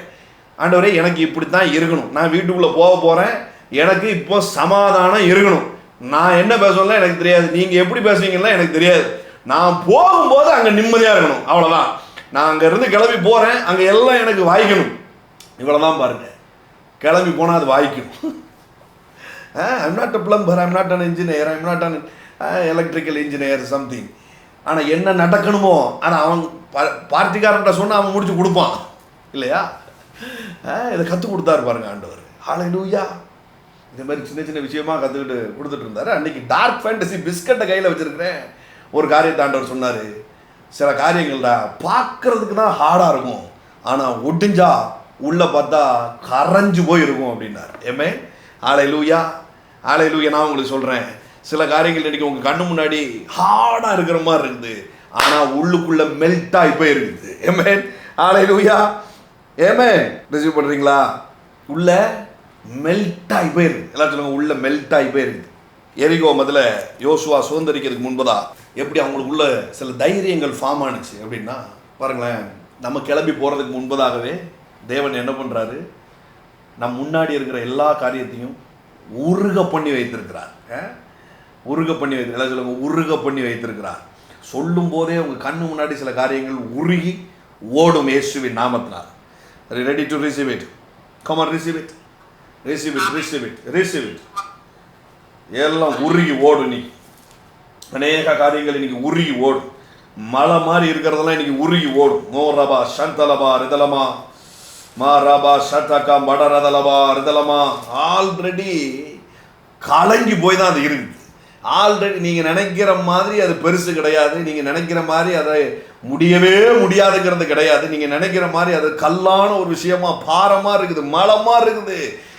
எனக்கு முன்னாடி இதை கம்பேர் பண்ணும்போது அதெல்லாம் உருகவே உருகாது அப்படின்னு நினச்சிட்டு இருக்கிறீங்க. ஆனால் ஆண்டவர் உங்களுக்கு தீர்க்க தரிசனமாக சொல்கிற விஷயம் என்னென்னா, ஆல்ரெடி அதை நான் மெல்ட் ஆக்கிட்டேன், ஆல்ரெடி நான் அதை உருக பண்ணிட்டேன். பாருங்க, யோசுவா டீம் என்ன பண்ணுது, கானான் தேசத்துக்குள்ளே போய் அதை சுதந்திரிக்கிறதுக்கு உண்டான எல்லா வேலையும் பண்ணிக்கிட்டு இருக்கும் பொழுது ராகாப் அப்படிங்கிற வேசிக்கு வீட்டுக்குள்ளே அதுக்கு போது பாருங்க. யோசுவா 2ஆம் அதிகாரம். அவள் என்ன பண்ணுறா, இவங்க 2 பேரையும் ஒளிச்சு வச்சு அவங்கள பாதுகாக்கிறா. பாதுகாத்துட்டு சன்னல் கெட்டுகளுக்குள்ளே அவங்கள ஒளிச்சு வச்சிடறா பாருங்க. ஒளிச்சு வச்சுட்டு போர்ச்சவர்கள்லாம் வராங்க, அந்த நாட்டில் உள்ள ஆட்கள்லாம் வந்து இதுமாரி வேவு பார்க்கறதுக்கு வந்தாங்களா அப்படின்னு சொல்லி கேட்கும் பொழுது, ஆமாம் வந்தாங்க, ஆனால் அவங்க போயிட்டாங்க அப்படின்னு சொல்லி அனுப்பிச்சி விட்டுட்டான். அனுப்பிச்சி விட்டதுக்கப்புறம் இவங்கிட்ட பேசுகிறா பாருங்க. யாரு? அந்த தேசத்தில் இருக்கிற எரிகோ நகரத்தில் இருக்கிற அந்த லேடி இவங்கிட்ட பேச்சு கொடுக்குது பாருங்க. இவங்கிட்ட பேசுது, என்ன பேசுது? 9ஆவது வசனம் பாருங்களேன், 2:9. கர்த்தர் உங்களுக்கு தேசத்தை ஒப்பு கொடுத்தார் என்றும் உங்களை பற்றி எங்களுக்கு திகில் பிடித்திருக்கிறது என்றும் உங்களை குறித்து தேசத்து குடிகள் எல்லாரும் சோர்ந்து போனார்களும் என்று அறிவேன். நீங்கள் எகிப்திலிருந்து புறப்பட்ட போது கர்த்தர் உங்களுக்கு முன்பாக சிவந்த சமுத்திரத்தை தண்ணீரை வற்றி போக பண்ணினதையும் நீங்கள் யோர்தானுக்கு அப்புறத்தில் சங்காரம் பண்ணின எமோரியரின் 2 ராஜாக்களாகிய சீகோனுக்கும் ஓகுக்கும் செய்ததையும் கேள்விப்பட்டோம். கேள்விப்பட்ட போது எங்கள் இருதயம் கரைந்து போயிட்டு. இல்லை சொல்லுங்க, இருதயம் கரைந்து போயிட்டு. உங்களாலே எல்லாருடைய தைரியமும் அற்று போயிட்டு. உங்கள் தேவனாகிய கர்த்தரே உயர வானத்திலும் கீழே பூமியிலும் தேவனானவர். இவன் ஊருக்குள்ள என்ட்ரி ஆகும் போதே அங்க சிலதெல்லாம் மெல்ட் ஆகி உருகி போய் அப்படியே நிற்குது. நான் உங்களுக்கு சொல்றேன், உங்களுக்கு முன்னாடி நிற்கிற காரியம்லாம் மலை மாதிரிலாம் இல்லை, பார்க்கறதுக்கு அப்படி இருந்தாலும் உள்ள மெல்ட் ஆகி போய் உருகி போய் இருக்குது. இன்றைக்கு அவைகள் ஒன்றும் இல்லாமல் பட்டு போகும். ஹல்லேலூயா, ஹல்லேலூயா. ரெடியா இருக்கிறீங்களா? இன்னைக்கு அதெல்லாம் ஒன்றும் இல்லாமல் பட்டு போகும், எல்லாம் மெல்ட் ஆகி போய் இருக்குது. Come on somebody, come on somebody, come on somebody. உங்களுக்கு நம்பிக்கை இல்லையா? கர்த்தருடைய பிரசனம் ஒரு இடத்துல இறங்குனுச்சுன்னா என்ன ஆகும் அப்படின்னு தெரியுமா உங்களுக்கு? விளாண்டுக்கிட்டு இருக்கீங்களாங்க? எவ்வளோ தைரியம் உங்களுக்கு? நம்பிக்கை இல்லை, நம்மளா நம்பிக்கை இல்லை. சங்கீதம் 97. கர்த்தருடைய பிரசனம் ஒரு இடத்துல இறங்கும்போது, அவருடைய சமூகம் நமக்கு முன்பதாக போகும்போது, அவருடைய வார்த்தை முன்னாடி புறப்பட்டு போகும்போது, அவர் ஒரு வார்த்தையை சொல்லி முடிச்சிட்டாரு அப்படின்னு சொன்னால் அவருடைய பிரசனம் நாம போகிறதுக்கு முன்பதாகவே அந்த இடத்துல போய் நிற்குது. நான் மறுபடியும் சொல்றேன், God is a God of speed. யோசுவா காலேபு எழும்பி போறதுக்கு முன்பதாகவே அங்க தேவன் சில காரியங்களை உள்ள இறக்கி உருக பண்ணிட்டு இருக்கிறார் பாருங்க, உருக பண்ணிட்டு இருக்கிறார். ஹல்லேலூயா. சங்கீதம் 97:5 பாருங்க, கர்த்தரின் பிரசன்னத்தினால் பர்வதங்கள் மெழுகு போல உருகிட்டு. ஹல்லேலூயா, ஹல்லேலூயா, ஹல்லேலூயா. ஒரு மெழுகுவர்த்தி பத்த வச்சா எவ்வளவு நேரத்தில் உருகி முடியும்? 1 hour, 2 hour, 3 hour, 4 hours, 5 hours. பெரிய மெழுகுவர்த்தி பிரதர், 5 hours. அது எப்படி உருகுதோ அப்படி உருகும். ஹல்லேலூயா. நாள் கணக்கிலலாம் அது எரியாது, வருஷ கணக்கிலலாம் அது எரியாது, மாத கணக்கிலலாம் அது எரியாது. ஒரு மெழுகுவர்த்திக்கு என்ன மதிப்போ அதுதான் ஒரு பர்வதத்திற்கு உண்டான மதிப்பு. ஒரு மெழுகுவர்த்திக்கு என்ன மதிப்போ அதுதான் உங்க பிரச்சனைக்கு உண்டான மதிப்பு. அதை பத்த வச்சா எப்படி உருகுமோ, தேவ பிரசனம் உங்களுடைய காரியங்கள்ல இறங்கும் பொழுது அப்படி உருகி ஓடும். நிறைய பேர் மிஸ் பண்ணிட்டாங்க, நிறைய பேர் மிஸ் பண்ணிட்டாங்க. Just receive it, just receive it. இது அப்படி உருகி ஓடும் பாருங்க. ஹல்லேலூயா. யோசுவா 5ஆவது அதிகாரம் பாருங்க, சும்மா கிடையாது. எரிகோ கரைகிறதுக்கு முன்பதான், எரிகோ பார்க்கறதுக்கு ஹார்டா இருக்குது, ஆண்டவர் சுத்தி வர சொல்றாரு இல்லையா? எந்த தைரியத்தில் சுத்தினாங்க? சம்பட்டியும் இல்லை, ஈட்டியும் இல்லை, கடப்பாரியும் இல்லை. எந்த தைரியத்தில் சுத்தினாங்க? ஏன்னா ஆல்ரெடி கரைஞ்சு போயிருக்கிறதா இவங்க பார்த்துருக்குறாங்க பாருங்க. ஆல்ரெடி பார்க்கறதுக்கு ஸ்ட்ராங்கா இருக்குது, ஆனால் தெரியும் உள்ளுக்குள்ள ஆண்டவர் கரைக்க வேண்டியதை கரைச்சிட்டாரு, உள்ளுக்குள்ள கரைக்க வேண்டியதை கரைச்சிட்டாரு. கண்ணு முன்னாடி உடஞ்சி விழும் அப்படின்னு ஒரு திட்ட நம்பிக்கை உண்டானுச்சு. எப்படி உண்டானுச்சு? இங்க ஆல்ரெடி ராகாப் சொல்லி கொடுத்துருக்குறா பாருங்க, நீங்க வர்றதுக்கு முன்னாடியே எல்லாம் கரைஞ்சிட்டுங்க, நீங்க வர்றதுக்கு முன்னாடி எல்லாம் கரைஞ்சு போய் தான் நிக்குது. ஒரு சின்ன குண்டு குண்டை வச்சு தட்டுனீங்கன்னா போதும், சின்னதா நீங்க எக்காலத்தை ஊதினாலே போதும், ஆல்ரெடி அங்க எல்லாம் நொறுங்கி போய் தான் இருக்குது. பார்க்கறதுக்கு தான் அப்படி இருக்குது, ஆனா உள்ள நொறுங்கி போய் இருக்குது. நான் உங்களுக்கு சொல்றேன், பர்வதம்லாம் உள்ள நொறுங்கி போய் இருக்குது, மாறவே மாறாது பிரதர். மலை மாதிரி இருக்குது தடை, என் பிசினஸ்க்கு அப்படி தடையா இருக்குது, என் எதிர்காலத்துக்கு அப்படி தடையா இருக்குது. மெழுகு போல அதுகள் உருகும். ஹல்லேலூயா. 5ஆவது அதிகாரம் பாருங்க. இஸ்ரவேல் புத்திரர் கடந்து தீருமளவும் கர்த்தர் யோர்தானில் தரையை அவர்களுக்கு முன்பாக வற்றி போக பண்ணினதை யோர்தானுக்கு மேல்கரையில் குடியிருந்த எமோரியரின் சகல ராஜாக்களும் சமுத்திரத்து அருகே குடியிருந்த கானானியர்களின் சகல ராஜாக்களும் கேட்டது முதற்கொண்டு அவர்கள் இருதயம் கரைந்து இஸ்ரவேல் புத்திரருக்கு முன்பாக சோர்ந்து போனார்கள். ஆல்ரெடி உள்ள எல்லாம் மெல்ட் ஆகி போய் இருக்குது. இவங்க நடைபயணம் மேற்கொள்ள மேற்கொள்ள மேற்கொள்ள முன்னாடி எதெல்லாம் சுதந்திரிக்கணுமோ அது ஆல்ரெடி மெல்ட் ஆகி போய் இருக்குது. கர்த்தருடைய தீர்க்கதரிசியா நான் உங்களுக்கு சொல்றேன், நீங்க சுதந்திரிக்க வேண்டிய எல்லா நிலங்களும், எல்லா விதமான காரியங்களும், பில்டிங்ஸும், பணங்களும், நகைகளும் ஆல்ரெடி மெல்ட் ஆகி போய் இருக்குது, ஆல்ரெடி மெல்ட் ஆகி போய் இருக்குது. ஹல்லேலூயா. இந்த மாதங்களிலே அவைகளை ஒன்று விடாமல் நீங்கள் சுதந்திரிப்பீர்கள், ஒன்று விடாமல் சுதந்திரிப்பீர்கள். ஆமென். ஹல்லேலூயா. இப்போ இவ்வளவு மெல்டிங் ப்ராசஸ் நடந்ததை இவங்க கேட்டுட்டே வராங்க பாருங்க, எல்லாம் மெல்ட் ஆகி போயிருக்குது. பனி போல அவைகள் உருகிட்டு இருக்குது, பனி போல உருகிட்டு இருக்குது. பெரிய பர்வதம் எல்லாம் உருகினதை கேட்டுட்டே இருக்கிறாங்க. முன்னாடி இருக்கிற ஊரெல்லாம் ஆல்ரெடி இருதயம் கரைஞ்சி கரைஞ்சி கரைஞ்சி உலர்ந்து போய் காலெல்லாம் தள்ளாடி போய் இருந்துகிட்டு இருக்கிறத பார்த்துட்டு இருக்கிறாங்க பாருங்க. ஹல்லேலூயா, ஹல்லேலூயா, ஹல்லேலூயா. ஜெயின்சாண்டிக்கா அவங்களுக்கு மேல் எழும்பினதெல்லாம் அப்படியே படபட படபடன்னு கீழே கண்ணு முன்னாடி விழுந்து கிடக்கிறத நீங்க பார்க்க போறீங்க.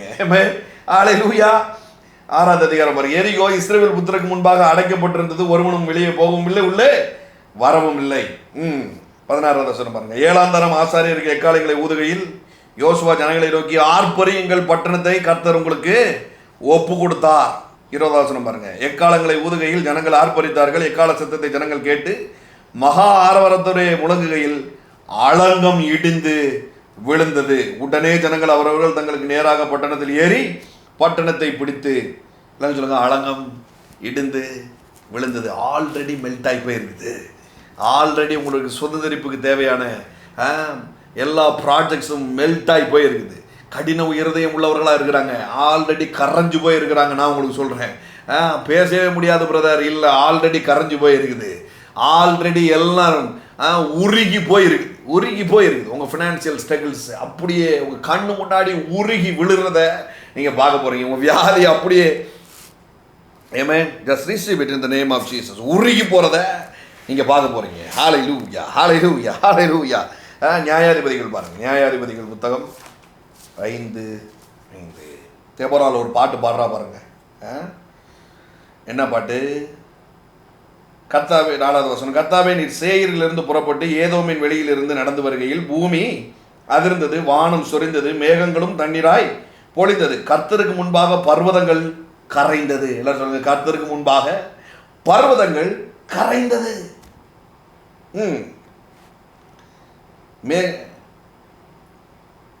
இஸ்ரவேலின் தேவனாகிய கர்த்தருக்கு முன்பாக சீனாயும் கரைந்தது. பெரிய பர்வதம் பாடுறா பாருங்க தெபொரால். கர்த்தருக்கு முன்பதா எல்லாம் கரையுது, எல்லாம் கரையுது. எல்லாம் சொல்லுங்க, எல்லாம் கரையுது. இந்த பாடல்கள் எல்லாம் நியாயாதிபதிகளை பற்றி அதெல்லாம் கேள்விப்பட்ட ஆள் தான் இந்த கிதியோன் பாருங்க. இந்த கிதியோன் உங்களுக்கு தெரியும், கிதியோனுடைய காரியம். தேவன் அழைத்தார், அவங்க தோலை அடையாளமாக கேட்டது வச்சது எல்லாம் உங்களுக்கு தெரியும். இப்போ கடைசியில் ஒரு காரியத்தை தேவன் அவருக்கு சொல்கிறா பாருங்க. இந்த ஆல்ரெடி பர்வதம் கரைஞ்சு போயிருக்கும் அப்படிங்கிறத தேவன் அவனுக்கு சொல்லி கொடுக்குறாரு பாருங்க. நீ உன் தேவன் கிளப்பி விடுறாரு, உனக்கு தேவன் ஒரு விஷயத்தை செய்ய சொல்கிறாரு, தேவன் உனக்கு வாக்கு கொடுக்குறாருன்னா சும்மா கிடையாது, முன்பதாகவே எல்லாத்தையும் கரைச்சி வச்சிருக்கிறாரு. அவரே செஞ்சிட வேண்டியதானே பிரதர், எதுக்கு இந்த யுத்த வீரனா என்னை மாற்றி வச்சு இதெல்லாம் தேவையா? அவரே செஞ்சிட வேண்டியதானே. நல்லா தெரிஞ்சுக்கோங்க, தேவன் என்றைக்குமே அவர் சுயநலவாதி கிடையாது. சரியா? அவர் எல்லா கிரெடிட்டும் எனக்கு, அவர் அப்படி பொசஸுள்ள ஆள் தான். ஆனால் கூட உங்களுக்கு பேர் வாங்கணுங்கிறதுக்காக தான் அவர் அவ்வளவு வேலைகளை பண்ணிகிட்டு இருக்கிறார். உங்களுக்கும் நீங்களும் நானும் நம்முடைய பெருமைப்படுறோங்கிறதுக்காக தான் இந்த காரியங்கள்லாம் நம்மளுக்கு கற்றுக் கொடுக்குறாரு பாருங்க. எல்லாத்தையும் நானே செஞ்சுட்டேன் அப்படின்னு சொல்கிறதுக்காக அல்ல.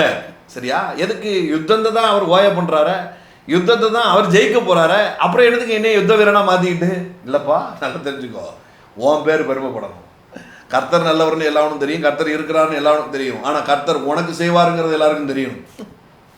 உன் பேரை பெருமைப்படுத்தணும், நீ பேர் வாங்கணும். நீ பேர் வாங்க சொல்லுங்க, நான் பேர் வாங்கணும்.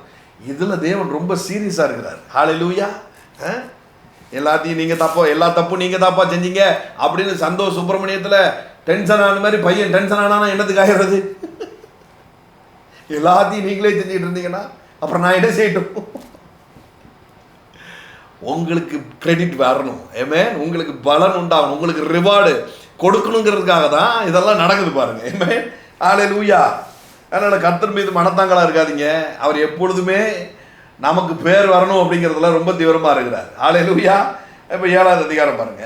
இந்த எதுக்கு வீணாக போட்டு கிரியானெல்லாம் தூக்கிட்டு கொண்டு வந்து அவனுக்கிட்ட அவன் டவுட்டெல்லாம் கிளியர் பண்ணி வச்சு இதெல்லாம் தேவையா? இல்லை, என்ன விஷயம் நடக்கணும் அப்படிங்கிறத தேவன் முன் ஆயத்தம் பண்ணியிருக்கிறார் பாருங்க. இந்த கிரெடிட்டை தேவனே எடுத்துகிட்டு போயிருக்க முடியும். அப்படியே ஒட்டுமொத்தமாக ஒரு மீதியானர்களை ஒன்றும் இல்லாமல் பண்ணிவிட்டு வாப்பா அப்படின்னு ஒரு தூதனை இறக்கி அடிச்சுனா விட்டு எல்லாத்தையும் செஞ்சுட்டு நான் தான்ப்பா செஞ்சேன் அப்படின்னு பண்ணிட்டு போயிடலாம். ஆனால் எதுக்கு கிதியோன் அந்த இடத்துல உள்ளே வரணும்?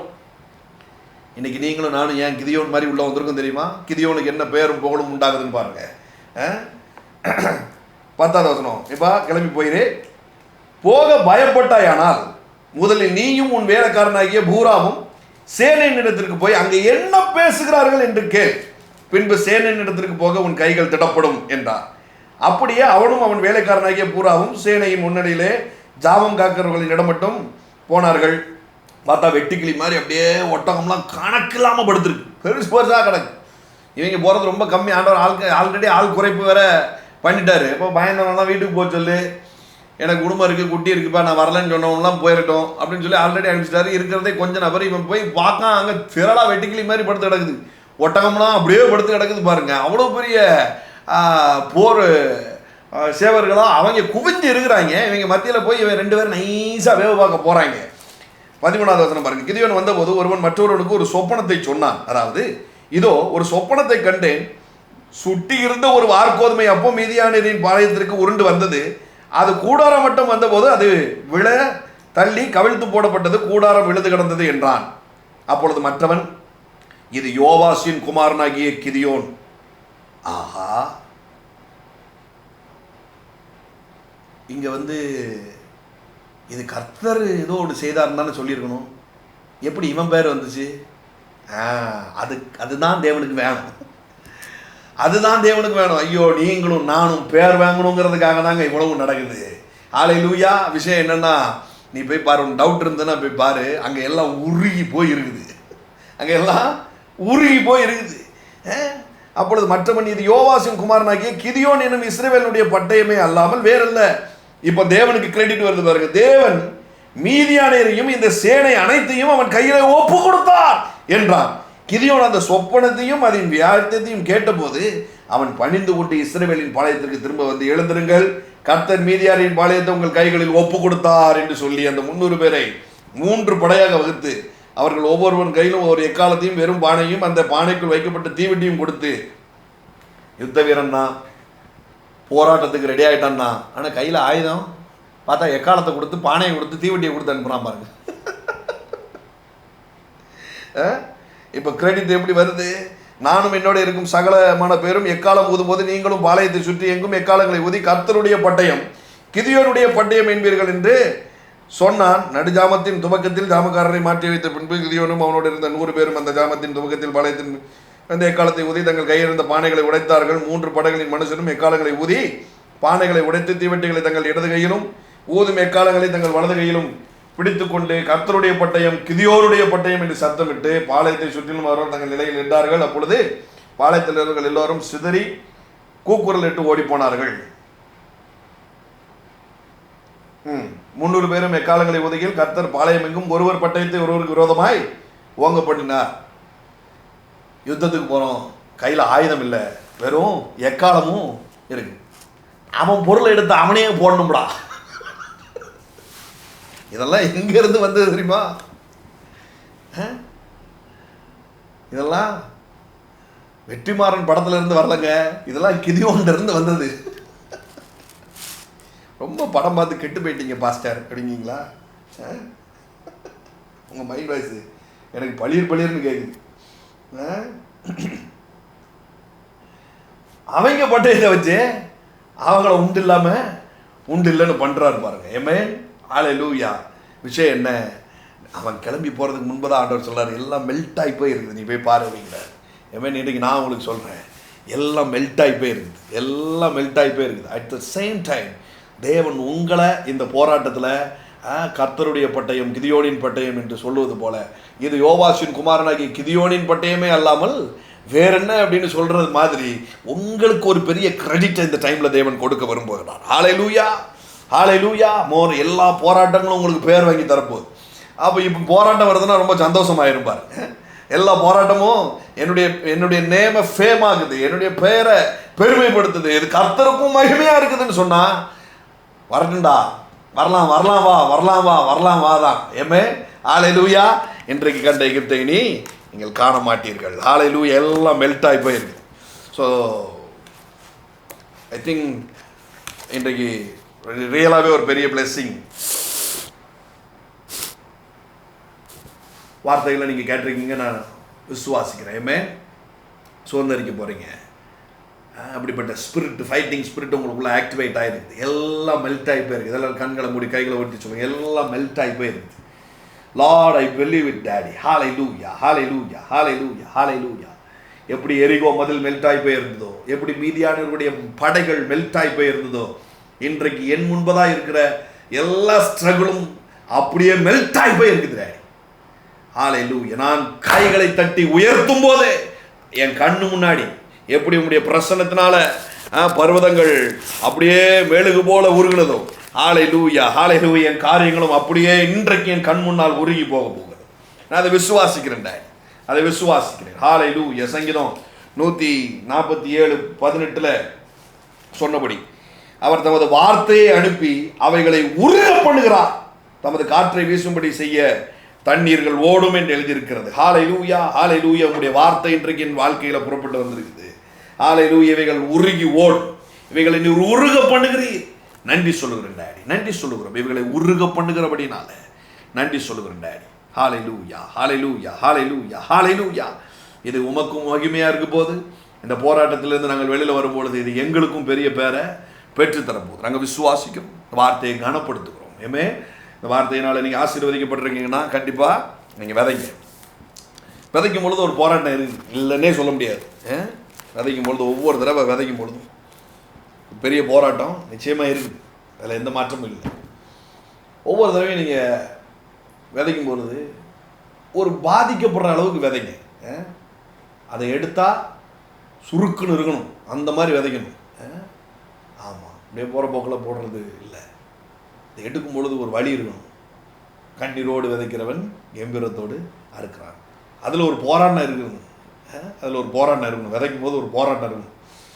இந்த டைம்லையா அப்படின்னு அதில் தான் ஒரு பெரிய மகிமையை தேவன் வைத்திருப்பார். ஹல்லேலூயா. ஒரு விதைக்கிற ஒவ்வொருத்தருக்காக நான் ஜெபிக்கிறேன். Thank you Lord father. இந்த மாதம் துவக்கம் முதல் இந்நாள் வரைக்கும் விதைத்திருக்கிற ஒவ்வொருத்தரையும் நான் பிளஸ் பண்ணுறேன் டேடி. ஹல்லேலூயா. இனி இவங்க காரியங்கள்லாம் ரெட்டிப்பாய் மாறட்டும் டேடி. என்னுடைய அறுவடை ரெட்டிப்பாய் மாறட்டும், விதைக்கிற ஆற்றல் ரெட்டிப்பாய் மாறட்டும், சந்தோஷம் ரெட்டிப்பாய் மாறட்டும். மனதார பிளஸ் பண்ணுறேன் இயேசுவின் நாமத்தினால பிதாவே, ஆமென். ஸோ சனிக்கிழமை சாயந்தரம் நியூ பஸ் ஸ்டாண்ட் பக்கத்தில் இருக்கிற அந்த Shakti mini hall, okay, Swarnam complex, Tanishq ஜுவல்லரிக்கும் இந்தியன் பேங்க்குக்கும் இடையில் இருக்கிற அந்த காம்ப்ளெக்ஸில் அந்த மீட்டிங் நடக்குது. Evening 6 o'clock. போராடினாலும் வாங்க. ஆமாம், பெரிய ஜெயத்தோட தான் நீங்கள் வெளியில் போவீங்க. பலவந்தம் பண்ணுகிறவர்கள் இன்றைக்கி போகிறேன், உன்னை ரிசீவ் பண்ண போகிறேன் அப்படிங்கிற இதில் வாங்க. சூப்பரான ஒரு வார்த்தையை தேவன் வைத்திருக்கிறார் இந்த மந்த்லி மீட்டிங்காக. ஆமாம், எல்லாம் ரெஸ்பான்ஸ் பண்ண போகுது. இது வரைக்கும் ரெஸ்பான்ஸே பண்ணாத கவர்மெண்ட் கூட ரெஸ்பான்ஸ் பண்ண போகுது. So don't miss it. நேரில் வாங்க. நிறைய பாடல் பாடி தேவனை உயர்த்தி ஆராதிச்சு அந்த பிரசன்னத்தில் இருந்து இந்த வார்த்தைகளை நம்ம ரிலீஸ் பண்ண போகிறோம். கர்த்தர் தம்முடைய வார்த்தையை அனுப்பி என்ன பண்ண போகிறாராம்? பர்வதங்களை உருக செய்கிறார் அப்படின்ட்டு. ஸோ அது கண்ணு முன்னாடி உருகும். bless you. Nithya sister bless you. எல்லாம் பனி போல உருகும். bless you. Thank you.